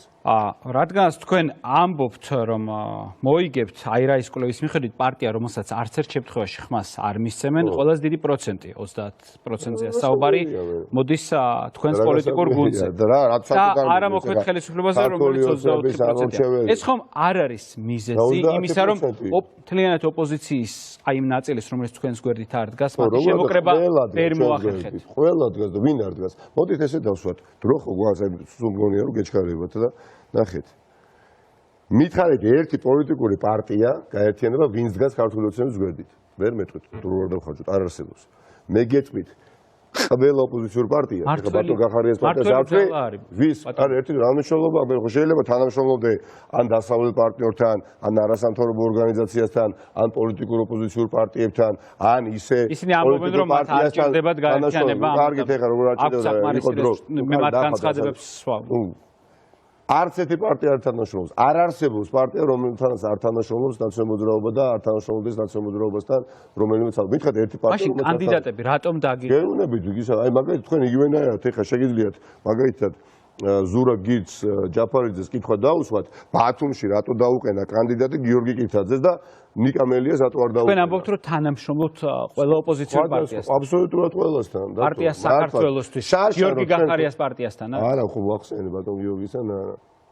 ბატონ არანაირი კომუნიკაცია არ ქონიათ? არა, არც ვიცნობ. საჭიროების შემთხვევაში გამორიცხავს ნიკა მელია რომ აი ხა დავაკვირდები ჯერ ამ საგას როგორ დასრულდება ადამიანს რომელიც დასრულებით ემუქრებოდა ნარკოტეს იცით რა თქვენს პოლიტიკურ გუნდს და თქვენ დაჭერით ზოგადად იცით რა არის თვალშისაცემი ჯერ დავასრულოთ ეხა სიმართლე უნდა ითქვას ეხა არ მინდა რომ კითხვის ნიშანი დარჩეს არ არსებობს არც ერთი პოლიტიკური პარტია ეხა ის 30% ახსენეთ 30% აი ეს არის 30% ვინც უწევს ხარს ქართულ ოცნებას პირდაპირ გეუბნებით დიახაც ბატონი რეზო ამაშუკელი ეხა რატო რეზო ამაშუკელს რო კითხოთ ეხა დიდი ხის სიცოცხლე მას. ამას ყველა ნახავთ 2 ოქტომბერს, 3 ოქტომბერს. ნახავთ არამედ დაწუნებული ვარ თქვენს ხმას არ მიცეთ არც ერთ შემთხვევაში ეჭვა მეპარება რომ ქართულოცებას ხმას არ მიცეთ. ზურა გირჩი აი ჯაფარი. ვინც არის თქვენ სტუდიაში არც ერთი ამისეს ქართულოცებას დაწუნებული ვარ. ბატონო ნიკა, გიორგი გახარია ახსენეთ. და რაღაცას ვამბობდი და დამოვიწყდა. მე კითხეთ, მე კითხვა დაგისვით აი რა მინდოდა, საჭიროების შემთხვევაში თუ კი თქვენ ეს დაგჭირდათ პოლიტიკურად ითანამშრომლებთ თუ არა გიორგი გახარიასთან და მის პოლიტიკურ კარგია რო ახსენეს ბატონი. ნახეთ რა ხდება და ქართული ოცნების ამორჩევლებით ალბათ ხა უყურებენ ხო თქვენს გადაცემას. ადამიანს არ ვიცი ზეკაცად აღიარებდნენ პრაქტიკულად ხო? რა ვიცი შარშანდელ წელს თებერვლის თვემდე. აშუკრავდნენ მე პირადად ოდესაც დებატებში უპირისპირდებოდი პარლამენტში მახსოვს ფიზიკურად იცავდნენ ჩემსგან და ფიზიკურად ცდილობდნენ და დამპირისპირებოდნენ ბატონ გახარიას გამო და ტაში და ოვაციები და ასე შემდეგ. აი ქართულ ოცნების ამორჩევლებს მიმართავ რა. ეს ადამიანი იყო ამ პარტიის თავმჯდომარე, მინისტრი, ანუ ყველა მაღალ თანამდებობას იკავებდა და სახე და ნამდვილად ამ პარტიისთვის შარშან განსაკუთრებით ძალიან ბევრი გააკეთა. ჩემის გმარწმენით ხა შარშანაც რო ღარიბაშვილი ყოლდათ ამათ. რა გააკეთა მაგალითად კონკრეტულად? განსხვავებით ღარიბაშვილისგან ჩემის აზრით ხა ეს ადამიანი შარშანი ხა წარმოვიდგინეთ ღარიბაშვილი ყოფილიყო პრემიერ-მინისტრი ხა არჩევნებს ვერანაირად გაყალბებით პირობებშიც კი ვერ მოიგებდნენ. ისევე რა. თავარი პრობლემა ბევრია ქართულ ოცნებს. ერთ-ერთი თავი პრობლემა წელს არის ბატონი ღარიბაშვილი არის. ადამიანი რომელიც 29 საათის განმავლობაში არც ერთ სიტყვით არ გამოირჩევა მომავალზე და 29 საათის განმავლობაში იწყება და მარტო ჩვენ კი აუწყებლის ეს. უცხოელებს, პარტნიორებს, არასამთავრობო თქვენ ჟურნალისტებს მოიყვანეთ ერთ ბატონი ღარიბაშვილი ნახეთ შეგაგწყებლოთ. აი როგორ შეიძლება ხა ადამიანი იყოს პრემიერ-მინისტრი, ეროვნულ კამპანიას ატარებდეს და ნებისმიერ საღად მოაზროვნე ადამიანმა კვლავ ხარი დაუჭიროს ბატონს თუ სხვა ფაქტორები არ ერთვება და ძალდატანებით არ უწევს მას ხმის მიცემა ქართული ოცნებას. ბოლომდე მინდა მოვისმინოთ თქვენი აზრი. რიგით ამორჩევას ქართულ ოცნებას. ეხლა ნახე უყურებს ქართულ ოცნებას და ფიქრობს, ბიჭო, ეს კაცი ღარიბაში გახარია. იყო ამათი თავმჯდომარე, სიის პირველი ნომერი, პრემიერ-მინისტრი და დღეს რას უკეთებენ, რა დღეში აგდებენ. მე რო ეხა სადღაც გუბნის უფროსი და უბრალოდ ხარდაჭერი ვარ. მე რო დამოკიდებულება ხვალ შემეცვალოს გდანში ვცხოვრობ ეხა არაფერს თქვენი დამოკიდებულება როგორია გიორგი გახარიას? მე რას მიზამებ? მე ისე ვარაუდს არ ვეწევ ეხა დამიცნობ ცოცხალ ადამიანებს. თქვენ არ გეგმავთ რომ ნაციონალური მოძრაობის ახლა თავმჯდომარე ვარ, არ მაქვს ურთიერთობა სხვა საზოგადოებრივი ჯგუფების წარმომადგენლებთან. მერწმუნეთ. ბევრი ქართული ოცნების რიგითი წევრი ფიქრობს, რომ ამას თუ აკადრებენ ეხა ამ ადამიანს, მე რას მიზამენ? ეს არის ბატონი ღარიბაშვილი დამსახურება მათ შორის, ოიცოდეთ და არა ბატონი. მან თქვა რომ თქვენი პარტიის ჩაჩოჩებას აპირებს მესამე ადგილას. ეს არის გიორგი გახარიას სიტყვები. შესაბამის შედეგი. ხო ნუ რა სიტყვის ეხა ბატონი გიორგი გახარია? არც ერთი პოლიტიკური პარტიის თავმჯდომარე თქვენთან ეთერში არ მოვა და არ იტყვის რომ ნუ არსებობენ ისეთი ვინც საუბრობენ რომ მესამე ძალა გვინდაო. სიმართლე გითხრათ ძალიან მიკვრის, იმიტომ რომ პირველობა უნდა გინდოდეს, ხო? არ უნდა გინდოდეს ეხა მესამე ძალა ასე შემდეგ. მაგრამ ხო, ნუ მესმის მისი არჩევნებში ეს არჩევნო კამპანია ხომ არ იტყვის ეხა რომ თქვენი პარტიის ყოფილი თავმჯდომარეა მესამე ძალაში, რომელიც თქვენ ახსენეთ. ძიგოვაშაძე, დიახ. არ არის პარტიაში არა ვარ, ისე ვარ უბრალოდ. კონდათ კომუნიკაცია, კონდათ გასაგები. არა. გახარიაზე თქვენ მიუხედავად იმისა, რომ ეს კაცი თქვენ პარლამენტი ახსენეთ, ყოფილი პრემიერ-მინისტრი. დრამა, რომელიც ვითარდება უბრალოდ აი მინდა კიდევ ერთხელ ხაზი გაუსვა რა. თქვენ მაინც არ საუბრობთ კრიტიკულად საზოგადოებას ფიქრისთვის, აი რა ხდება. მთელი დეფექტი, ნუ ბევრი დეფექტი ზედაპირზე ამოსული იყო ქართული ოცნების უკვე ბანკიერება და შემაშ, მაგრამ კიდევ უფრო დევიდან ამოვიდა ბოლომდე ზემოთ. კითხვას დაუბრუნდებით თქვენ, რომელთაც არა აქვთ უბრალოდ არანაირი პატივიცემა გუშინ წინდელი მათი თანამებრძოლების მიმართ. ესეთი რამე არ მინახია, გამოდიან ხან რას აბრალებენ ერთმანეთს. რამდენიმე კითხვა დაგისვით გიორგი გახარიაზე, ნიკა მელია არ არის კრიტიკული განსხვავებით სხვა დღეებიდან გიორგი გახარიას მიმართ. ვინ გითხრათ, საიდან მოიტანეთ ეხა დათო? მე დაგისვით კითხვა, რა პირობებით თანამშრომლებდა ნიკა მელიას, ადამიანი რომლის კისერზე არის სამწუხაროდ 20 ივნისი. ადამიანი რომლის კისერზე არის ია კერზაიას სიკვდილი. ბაჩანა შენგელიას დედის. მეტი ახლა როგორ შეიძლება მე რაიმე სახის თანამშრომლობა მქონდეს ამ ადამიანთან. და 20 ივნისთან მე ვარ ერთ-ერთი, ვინც მჭიდროდ ხო დაკავშირებული. შეიძლება ხა ადამიანი ეხა ისეც კი ვერ თქვა, სანამ ეს ადამიანი არ იტყვის. რა მოხდა 20 ივნისს? მან გასცა ბრძანება თუ არ გასცა? რა მოხდა იაკერზა ესა დაკავშირებით? მე აბსოლუტურად გამოვრიცხავ, პირდაპირ გეუბნებით. ერთ სივრცეში ყოფნასაც კი გამოვრიცხავ. აი, რა ვიცი, 2 ჰექტარზე ერთ როგორ ვერ ვიქნები. ეხლა რო ვიცოდი რომ საბურთალოზეა, როგორც საბურთალოში ავდგე და გავიდე საბურთალოზე. გადავიდე, რა ვიცი. მიხეილ სააკაშვილმაც გააკეთა განცხადება, რომ გახარია უფრო რბილი იყო მისი განცხადება, რომ გახარია უფრო ცივილიზებულად გამოიყურება და უფრო გავს ადამიანს. მე ამიტომ დაგისვით მანამდე შეკითხვა. რბილი იყო ვიდრე? ეს ციტატა არის, რომ გახარია ვიდრე არა. გახარია უფრო ცივილიზებულად გამოიყურება, უფრო გავს ადამიანს. არა, რბილი შეფასება იყო მიხეილ სააკაშვილის ვიდრე? ათვით ხა? ვიდრე თქვენი. ხო და 2 წუთის წინ მითხარი თუ არა კრიტიკებო საერთოდ. დიახ, შემდეგ და მაგიტომაც დაგისვით კითხვა და თქვენ გამესწორებთ. ირაკლი ღარიბაშვილი არის, არ ვიცი, უნიკალური. როგორ შეიძლება ირაკლი ღარიბაშვილს ვინმე შეადარო საერთოდ. წარმოუდგენელი ადამიანი, როცა ეუნებიან მიდის სახში, როცა ეუნებიან მოდის პრემიერ-მინისტრად. ეხლა წარმოიდგინეთ, ეხლა ადამიანი, რომელიც არ ვიცი, ეხლა რა არ მინდა ამ ადამიანზე საუბარი, ადამიანი, რომელიც ანუ იცინის, დაცინის, არასრულწლოვან ბავშვების, ასე ვთქვათ, ფიზიკურ ანგარიშვალებაზე, რომელიც უბრალოდ არის ჩემი ზღვაწმენით, შეურაცხყოფის გარეშე მოურავი. ადამიანი, რომელიც უბრალოდ თუ კი რამეს აკეთებს, აღვივებს დაპირისპირებას, ისედაც დაპირისპირებულ საზოგადოებრივ ჯგუფებს შორის, ანთხევს ბოღმას, აფქვევს ზიზღს. მოისმინეთ ეხლა ხო დადის რაიონ და 24 საათის განმავლობაში საუბრობს თითქოს არის უბრალოდ ადამიანი, ვისაც არ აქვს არანაირი პასუხისგებლობა. თითქოს კამერები არ მუშაობს, თითქოს პრემიერ-მინისტრი არ არის, მაგრამ მე ჯერა მისი მართლა არ წარმოუდგენია რომ პრემიერ-მინისტრია. არა და ამ დროს 70 ადამიანი გვხვდება დღის განმავლობაში. ჟანგბადის დეფიციტი 10 მილიარდი მიცეს პარტნიორობა სახელმწიფოს და თუ ეხლა არ არის ჩვეულებრივი ამბავი, ამაზე ვისაუბროთ ძალიან თქო, ეხლა 10 მილიარდი მიიღეს. ელემენტარული ვერ მოახერხეს. აღარ არის საუბარი აცრაზე, ვაქცინაზე, კამპანიაზე, ვაქცინაციის, რაც ვერაფერი ვერ გააკეთეს. ვაქცინაცია ვერაფერი ვერ გააკეთეს, დათო ჟანგბადის დეფიციტია, გესმით თქვენ? მილიარდერი ადამიანის მმართველობის პირობებში სახელმწიფოში, სადაც 3 მილიონი ადამიანი ცხოვრობს, ჟანგბადის დეფიციტია. დავანებოთ იმ 10 მილიარდს, რომელიც მოგწევს. მილიარდელი ადამიანის პირობებში ხართო. დაუბრუნდეთ არჩევნებს. რომლის მაღალ ჩინოსნები დიდრდებიან, ეხლა ამაზე არ მინდა ეხლა საუბარი, ყველა ძალიან კარგად ვიცით. არის ეტაპი, როდესაც საუბარი უკვე ზედმეტია, მოქმედება საჭირო. მოქმედებაზე, რადგანაც საუბრობთ, თქვენ ამბობთ, რომ გაიმართა. ხო და გამოდის. თქვენც, ყველანი ერთად, თქვენ მაყურებლებთან ერთად. რაზე დაყრდნობით საუბარი არ არის. ყველა რეიტინგი, რაც კი აქამდე კვლევა, რაც კი აქამდე ჩატარებულა, ბატონიკა შემოსავლე გავეცანით კვლევას, ყველაზე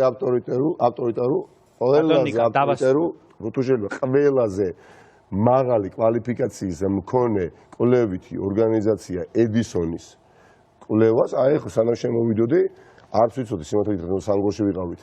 შეხვედრაზე მე ზურა გიჩი ჯაფარიძე ელენე ხოშტარია და ევროპული საქართველოს წარმომადგენელი გიორგი ნონიაშვილი და შევხვდით იქ ამორჩევეს. ახლა გავეცანი თუ არ ვწდები 33% დაუწერა. ამერიკული ორგანიზაცია, კვლევითი ორგანიზაცია. 25% ნაციონალურ მოძრაობას ჰქონდა და თუ არ ვწდები თქვენ რამდენი გაქვთ? 9%. აი ახლა შემოდიოდი 25%, 33 ქართულ ოცნებას. ეს არ ნიშნავს იმას, რომ ვეთანხმები, მაგრამ სად არის ქართული ოცნება ხო ხვდებით? მანამდე კიდევ სხვა ორგანიზაციებმა ჩაატარეს კვლევები, სადაც არსად არ ლიდერობთ, ბატონო. რა გაძლევთ იმის თქმის საფუძვლად? პერსონალურ რეიტინგებს ვამბობთ. არა, ხო გესმით, ეხლა კვლევაში, როდესაც არჩევნებამდე და იქ არის ბევრი ადამიანი, რომელიც უარს ამბობს პასუხზე. არასახელებს რა არის მისი პოზიცია. მაგრამ პირდაპირ გეუბნებით, ქვეყანაში ვერავინ ვერ მოიგონებს და ვერ მოიფიქრებს იმ მასშტაბის გაყალბებას, რომელიც 40%-ს მიუახლოვებს ქართულ ოცნებას. ეხლა არასწორებს ეხლა პარტია ნაციონალიზმის კვლევის შედეგებს როდესაც მინიმუმ 3-4 კვლევაში არის ავტორიტეტული ორგანიზაცია ედისონ რისერჩი, რა თქმა უნდა არის. დღეს არჩევნებამდე აი რა არის, NDI არ არის.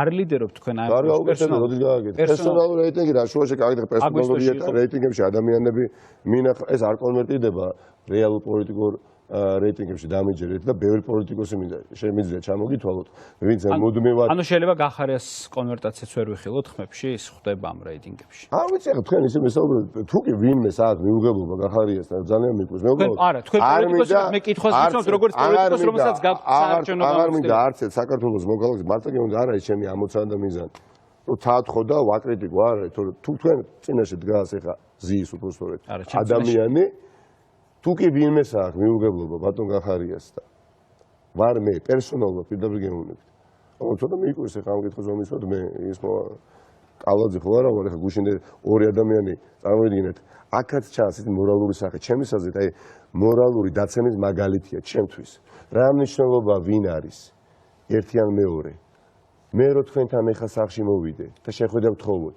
და თქვენ ეს პრივატულად საჯაროდ გამიხადოთ, ეხლა ეს ნორმალური საქციელია. აი ეს ადამიანები არიან ხელისუფლების. მოდით კვლევებს დავუბრუნდეთ. აი ამ ედისონის კვლევებს, რომელსაც თქვენ თქვით, რომ ეხლა გაეცანით, არც იქ არ ლიდერობთ. უბრალოდ მართლა აი საინტერესო. რა ეს ამ ლოგიკით ეხლა როგორც აწყობთ ისე კი არავინ და ჭრიან ეხლა ქართული ოცნება ამბობს 2012 წლამდე, რა ვიცი 15%-ით ვაგებდითო, თუ 20%-ით ვაგებდითო და 20-ით იქით მოიგეს, ხო? და ანუ ეს კვლევები შეიძლება თქვენ შეიძლება იყოს არასწორი. რა გონიათ ახლა ჯამურად ოპოზიცია პირდაპირ გეუბნებით. აი დრამატულად დაამარცხებს ქართულ ოცნებას. აი ეჭვი ამეპარება. აი თუ კი ვერ დაამარცხეთ. დღეს ჩვენ ვართ ეთერში პირდაპირ ეთერში. ეჭვი ოდნავ მაინც რომ მეპარებოდეს, მე ასეთი აპლომბით არ ვისაუბრებდი. შეუძლებელია ეს იცის ქართულმა ოცნებამ. ეს თუ კი ვერ დაამარცხეთ. თქვენ რა გონიათ ეხლა? თუ კი ნიკა მელიამ ვერ გაიმარჯვა ნიკა მელია და ვერ გახდა თბილისის მერი. შესაძლებელია რომ ნიკა მელიამ პირველ რიგში აღიაროს არჩევნების შედეგები და შემდეგ უკვე დატოვოს ნაციონალური მოძრაობა და გადავიდეს ელენე ხოშტარიასთან დროაში. ეს აიდან მოვიტანეთ ახლა. მე ჟურნალისტი ვარ და არა, ერთი წუთი მომისმინეთ, მე მგონი გამოგჩათ რაც თქვი, ნაციონალურ მოძრაობაში მე ვარ 8 წელიწადი და დღიდან მოსვლისა განსაკუთრებით საწყის ეტაპზე არ იყო ჩემთვის ადვილი გადასაფრენი ნაბიჯი. და ვფიქრობ, ბევრ ჩემ მეგობართან ერთად ძალიან ბევრი გავაკეთე მართლა ამ პარტიისთვის. ძალიან ბევრი და პარტიამ ძალიან ბევრი გააკეთა ჩემთვის. ორგანული ნაწილია, მართლა გეუბნები ჩემ ეხლა როგორ გონიათ თქვენ? ანუ მე შეიძლება ბრძოლაში მივატოვო 1000-ობით ჩემი მეგობარი მე ამ თვალსაზრისით ბევრ ჩემ ყოფილ მეგობარს ნამდვილად არ მივბაძავ. ყოველ შემთხვევაში, როდესაც ბრძოლა ყოფნა არ ყოფნას ეხება და სახელმწიფოებრივ რისკებს შეიცავს ყოფა, რომელშიც ჩვენ გვიწევს ცხოვრება, ასეთი კითხვა არ დაგემოვნოთ. შეურაცხყოფელია ძალიან ჩემთვის. ალბათ გეუბნებით, ელენე ხოშტარია ჩემი მეგობარი, მასთან პარტნიორობას ვაპირებ, ის იქნება საკრებულო თავმჯდომარე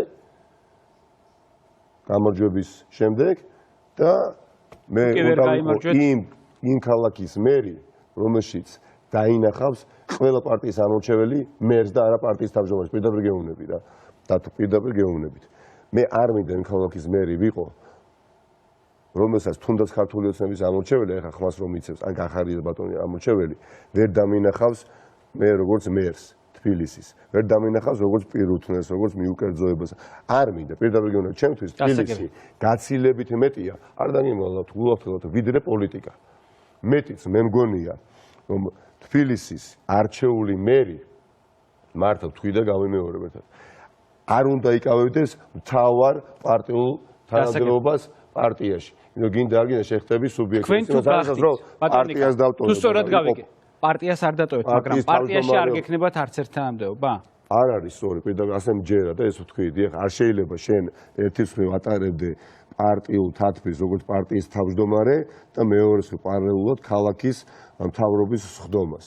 ჩემის აზრით, ასეთ შემთხვევაში ძალიან ცივილური ნაბიჯია, როდესაც სხვას უთმობ, ჩატარდება არჩევნები და აირჩევენ, მე მივიღებ დიდ მონაწილეობას ამ ასე ვთქვათ, არჩევნების პროცესში, ბუნებრივია და ვიქნები ან სხვა პოზიციაზე, ან ვიქნები უბრალოდ რიგითი წევრი. არ შეიძლება თან დედაქალაქის მერი იყო და თან იყო პოლიტიკა. ჩემის აზრით, ერთ-ერთი მთავარი პრობლემა, რაც გიგი უგულავას ჰქონდა, ბევრჯერ მithქოს, გიგი უგულავას ჰქონდა ასევე პარტიული ვალდებულებები და მოხდა აღრევა მუნიციპალური ინტერესებისა და პარტიული ინტერესებისა. ამას ეხლა თავად არც გიგი უგულავა უარყოფს, არა და ეს ადამიანი იყო არაჩვეულებრივი მერი და ძალიან ბევრი რამ გააკეთა და თანამდებობას თავმჯდომარეობას დატოვებთ. თუ გისანმე შეცდომა დაუშვა, გიგი, ნამდვილად, ხო? არა, ბატონო, გალავაზე შეხედეთ ეს ადამიანი რა შეიძლება ყოველდღე შეცდომას უშვებს, არა, რატო უშვებს? იმიტომ რომ ბატონიკა, კითხვაზე მიპასუხეთ თუ სწორია, სწორი, ნამდვილად. ანუ დატოვებთ პარტიის თავმჯდომარე არ შეიძლება ამავე დროს იყოს დედაქალაქის მერი და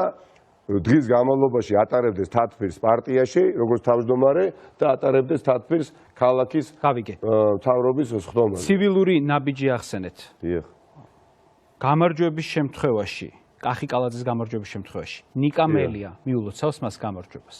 როგორც ეს ხდება. მე გამოვრიცხავ ქართული ოცნების გამარჯვებას ეს ერთი. მეორე, რა თქმა უნდა, ყველა არჩევანი, ესეც არის პრობლემა, ისე დოდის გვეშველება, როდის შეგვიძლია ვთქვათ, რომ დემოკრატია მიზეიმა, როდესაც დამარცხებული გამარჯვებას მიულოცავს. ბატონი ახსენეთ, უნდა დამასრულებიოთ ეს ძალიან ეთქოთ რა. გდანში დღესაც ვიდრე საუბრობთ, ერთი ადამიანი ჩემს გამო ზის ციხეში, რომელსაც იარაღი ჩაუდეს ლიფტში. იმიტომ რომ ის აღარ უჭერდა მხარს ქართულ ოცნებას და გდანელები ხა ალბათ მიყურებდნენ ყველა მიცის ამ ადამიანის სახელი და გვარი. არჩევნებოდა ერთი კვირით ადრე. და ერთი თვით ადრე ჩაუდეს წამალი, რომელიც უკვე მადლობლობას გაათავისუფლეს, სულ რაღაც 3 თვის წინ. ეს ერთი.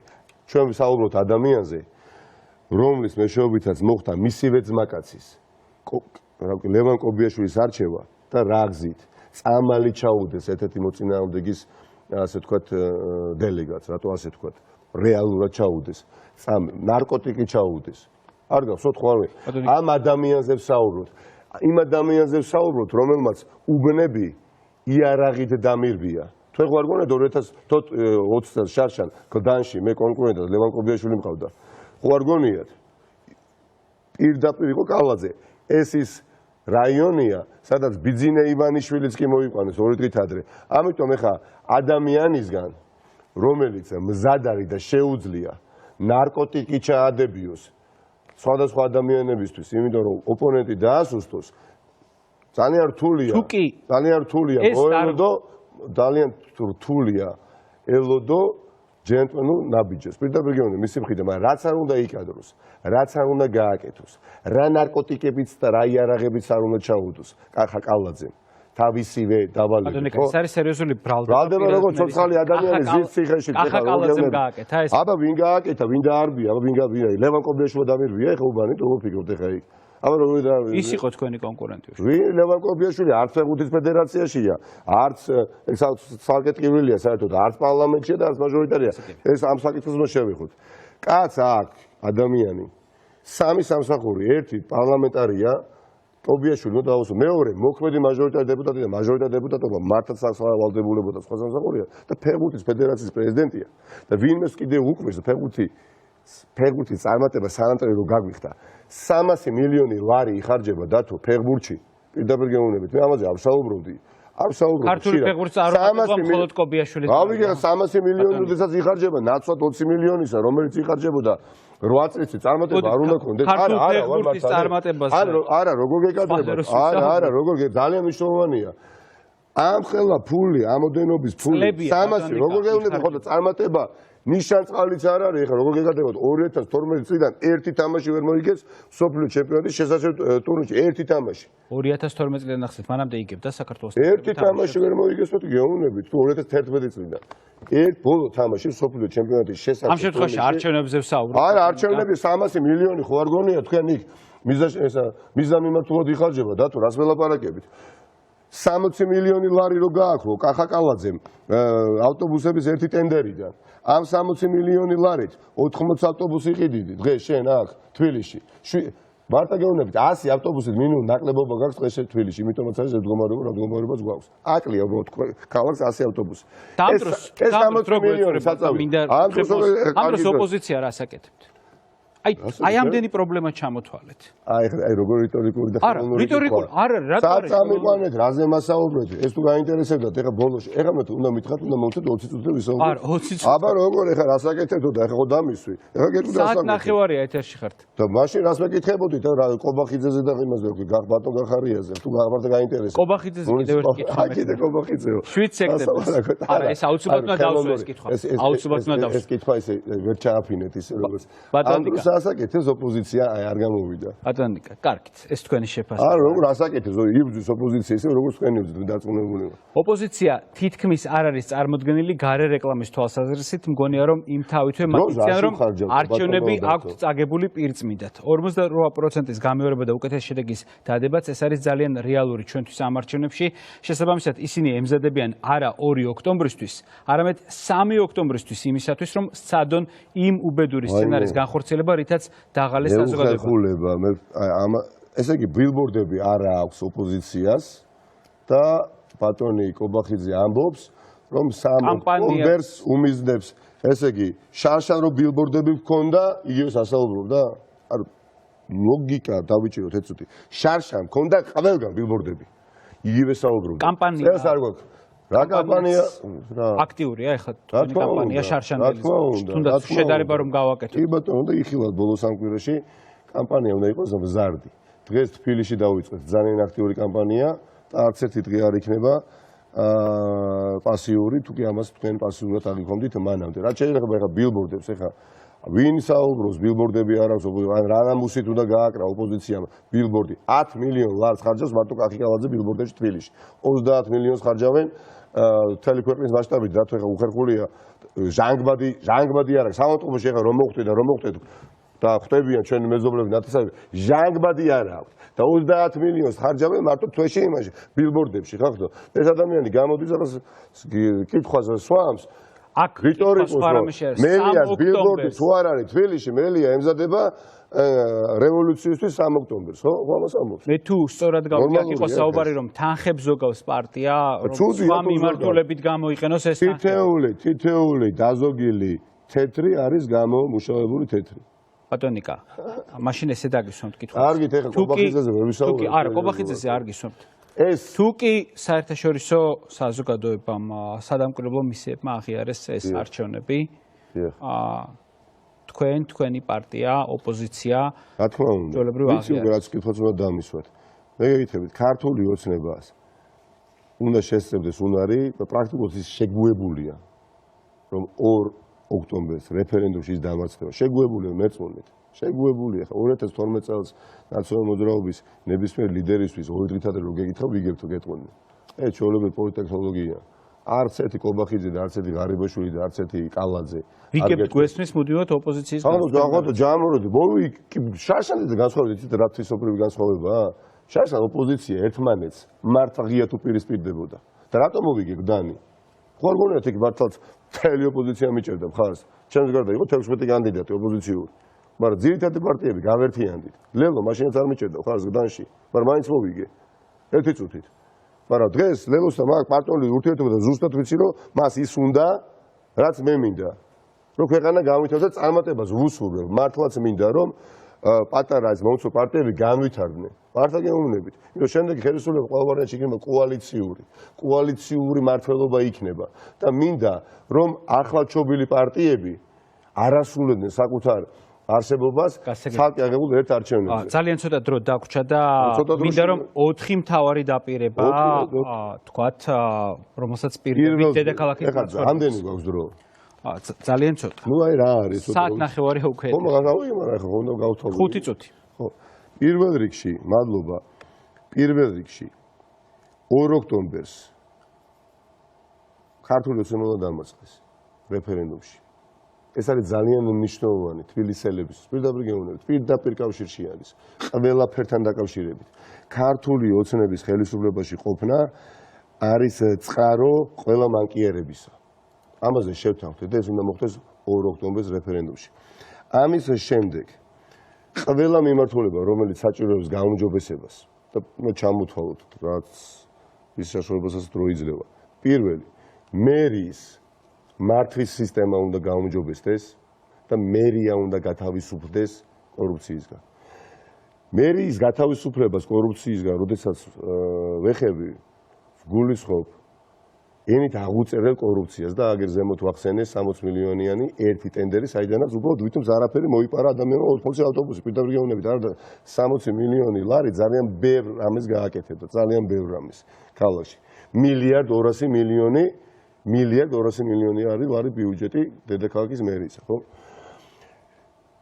სწორი დაგეგმა ბიუჯეტის იძლევა შესაძლებლობას და კორუფციის აღმოფხვის შემთხვევაში თანხა რჩება, რომ მერიის მართვის სისტემა გამართო და იქ დასაქმებული ადამიანები ყავდეს მაღალ ანაზღაურებადი. ბაღის პედაგოგები, ხელოვნების სკოლის პედაგოგები, დასუფთავების, განათების სამსახურის თანამშრომლები, ამ ადამიანებს სჭირდებათ დამატებითი мотиваცია, რომ მათ უკეთესი სერვისი მიაწოდონ თბილისელებს. 30,000 თანამშრომელი მუშაობს დღეს მერიაში. ყოველ წელს მატულობს თანამშრომელთა რაოდენობა, ძვირფასო თბილისელებო, დათო 1000 თანამშრომლით.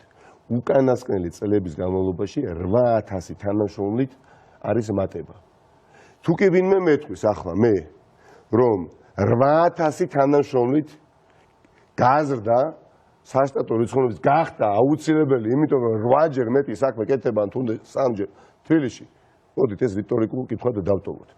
მაგრამ ამ ადამიანებს სჭირდება მარგი ქმედების კოეფიციენტის გაზრდა. არიან ადამიანები, ვინც და 80% მუშაობს თავდაუზოგავად, მუხჩაუხელად, არიან ადამიანთა ნაწილი, რომლებიც არიან გაფორმებული, მაგრამ შესაბამისი კვალიფიკაცია და შეიძლება ამ კვალიფიკაციას გამოყენება და გეუბნებით არიან ადამიანები, რომლებიც არ დადიან სამსახურში და ადამიანები, რომლებიც არ დადიან სამსახურში, იმას რატო უნდა მისცე ხელფასი, პირდაპირ გეუბნები. ეს ბატონო, ისმადეთ, რომ არაფერი აი ამ პერიოდის განმავლობაში არ გაკეთებულა. ერთი წუთი, მე უნდა მკითხოთ, მე მკითხეთ და გიპასუხეთ. მეორე, ძალიან მნიშვნელოვანი რაც უნდა მოხდეს ამ ქალაქში. მსხვილი პროექტების განხორციელება უნდა დაიწყოს. თბილისის ეკონომიკის გაჯანსაღება უნდა დაიწყოს და სამუშაო ადგილების შექმნა მოყვება ამ ყველაფერს. როგორ უნდა მოხდეს ეს ყველაფერი? 1,5 მილიონიან ქალაქში საინვესტიციო კლიმატი უნდა შეიქმნას. დიახაც 1,200,000,000 ბიუჯეტი იძლევა შესაძლებლობას მსხვილი ინფრასტრუქტურული პროექტები განახორციელო და განხორციელების პროცესში ათასობით ადამიანი დაასაქმო. არ ჩამოთვლი, იცით თქვენ, თბილისის შემოვლითი რკინი გზა, თბილისის შემოვლითი გზა, ხო? იცით ხო, მაგრამ 6,000 ადამიანი იყო იქ დასაქმებული, 60% დასრულებული იყო. სამუშაოების დააკონსერვეს, ამაში ფულს იხდიან. მაგრამ უნდა მაწოდოთ დათო ეს არ გამოიღო ღარიბაში მოსაუბრე და კობახიძეზე. ხო? ათასობით ადამიანი საქმდება. მაგრამ თავარი მერე ხდება, როდესაც ეს პროექტები ხორციელდება, იქნება დამატებითი მიზიდულობის, ტურისტული მიზიდულობის ცენტრები. შესაბამისად, იხსნება ახალი კაფე რესტორნები, ახალი სასტუმროები და ტურისტს იზიდავ და ფული რჩება დედაქალაქს, ხო? ეს არის 2x2 4. ამის შემდეგ, ჩემის აზრით, თავარი რაც უნდა თბილისში ერთხელ და სამუდამოდ მოგვარდეს, ქალაქ მშენებლობის მიმართულება და ქალაქის განვითარება ამ კუთხით.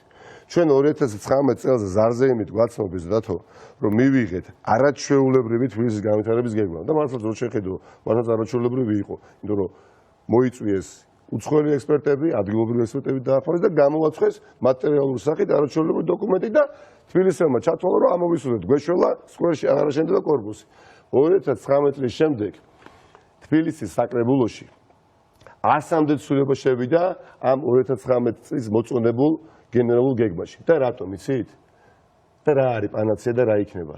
იმიტომ რომ ერთპარტიული მმართველობაა საკრებულოში და მე და თქვენ რაც არ უნდა არაჩვეულებრივი დოკუმენტი მივიღოთ, თუ კი ერთპარტიული არის მმართველობა, ყველაფერს ფასი ეკარგება. ამიტომ კოალიციური უნდა იყოს მმართველობა საკრებულოში, რომ ეს პრობლემა ერთდღე სამუდამოდ მოგვარდეს.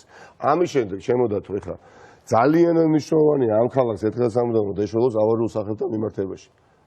დაწყებული ძველი თბილისით, სადაც 1800 კულტურული მემკვიდრეობის ძეგლია. ნახევარი და მე ვიყავი ძველი თბილისის გამგებელი და მართლაც მივიღე ეს ემპირიული გამოცდილება. 1800 ავარიული სახლიდან, 1800 კულტურული მემკვიდრეობის სახლიდან ნახევარი არის ავარიული.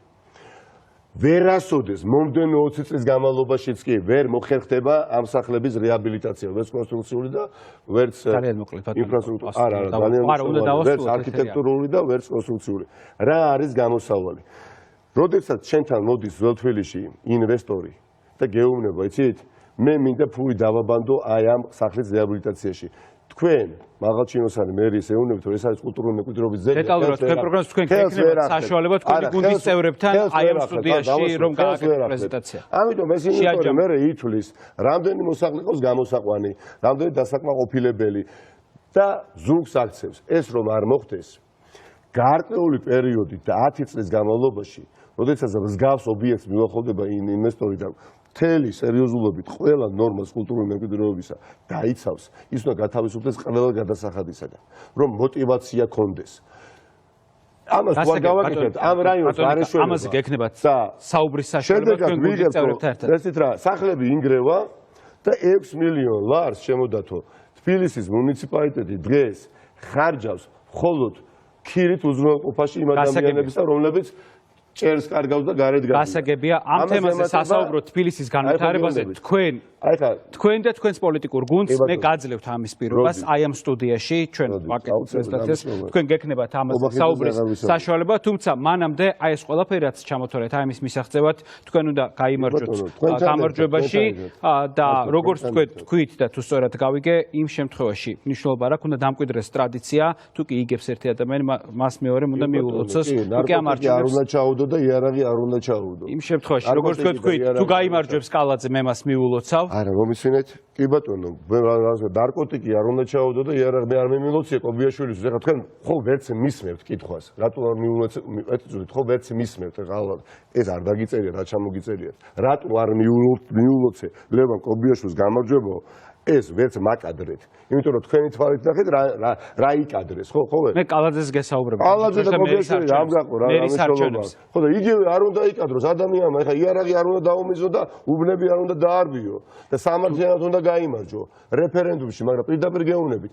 თქვენ თუ მეუბნებით, რომ კალაძე იმარჯვოს დედაქალაქში. თუ კი ეუთოს და სხვა საერთაშორისო სახელმწიფოს გავითარების შანსი არ აქვს. ესე იგი ოლიგარქია გრძელდება. ეს უნდა დავამკვიდროთ. მე გისვამთ კითხვას. თუ კი ეუთომ რომ საზოგადოებისთვის, დედაქალაქის მაცხოვრებლებისთვის და სხვა ქალაქების მაცხოვრებლებისთვის და ჩემი პოლიტიკაში იმ შემთხვევაში თუ კი საერთაშორისო თანამეგობრობამ სადამკვირვებლო ორგანიზაციებმა ცნეს ამ არჩევნების ლეგიტიმურობა. რა თქმა უნდა, პოლიტიკაში ყოფილი ახი კალაძემ გაიმარჯვა თქვა ამ შემთხვევაში. დიახ. ნიკამელია და კახი კალაძის დაუსვით იგივე კითხვა გათვალისწინეთ ყველაფერს აქ რო იყო დაუსვით. კახი კალაძის ჩვენ ძალიან ბევრი კითხვა დაუსვით კიდევ დაუსვით. გეკითხებით კახი კალაძე რო იყო აქ დაუსვით. მან თქვა პირველ ტურში იგებს. ხო და რატო არ დაუსვით? მე მოიგო გახარია მან ვიღაცა ახლა მე იგივე გითხრათ რომ გამოვრიცხა რომ კახი კალაძს გეუბნებით და მაინც ვაწვევით.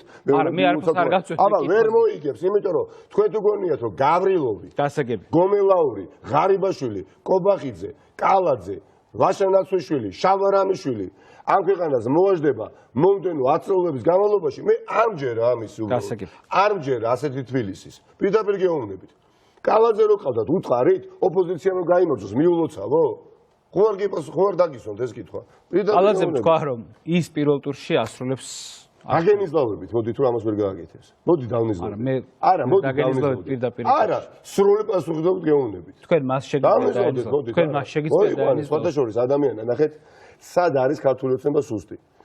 ქართული ოცნება რო იყოს წელში გამართული. აი ხო მათი სურვილი უნდა იყოს ტელეკომპანია იმედში, ბოდიში თქვენ ტელეკომპანიაში ამას ვახსენებთ. ნუ ვილაპარაკებთ სხვა არხებზე. ტელეკომპანია იმედში სხვა არხებზე ნუ ვისაუბრებთ. ტელეკომპანია იმედში. ხო, გამოვიყენებთ რუსთავის ეთერს სხვა ტელევიზიებს სასაუბრად. სადაც მათი სათამაშო მოედანია. ხო უნდა კონდეთ ინტერესი რომ დაუძახონ ოპონენტებს და გაწურონ თუ მართლაც ბატონიკა თქვენ შეგიძლიათ მიმართოთ იმ კონკრეტულ ტელეკომპანიას მადლობა თქვენ სტუმრობისთვის და იმისთვის რომ კითხვებზე პასუხ გსცემთ მაინც არ გვიპასუხეთ ბოლომდე კითხვაზე მიულოცავთ თუ არა იარაღი არ უნდა და არ უნდა დაარბიო უბნები და უნდა მოიგოს სამართლიანად თუ სამართლიანად იგებ არჩევნებს დათო თუ სამართლიანად ობიექტურად იგებს არჩევნებს ჩემი პოლიტიკაში ყოფნის ერთ-ერთი ამოცანა ის არის თქვი აკი ზემოთ რომ დამარცხებულმა გამარჯვებულს უნდა მიულოცოს. გასაგები. დიდი მადლობა. ეს იყო ნიკამელია ნაციონალური მოძრაობის თავმჯდომარე, ლიდერი და თბილისის მერობის კანდიდატი ოპოზიციიდან. ღამის კურიერი ამით დასრულებულია. მე ხვალამდე გემშვიდობებით. მშვიდობიან ღამეს და რაც თავია ჯანმრთელობას გისურვებთ. ნახვამდის. მადლობა თქვენ კიდევ ერთხელ.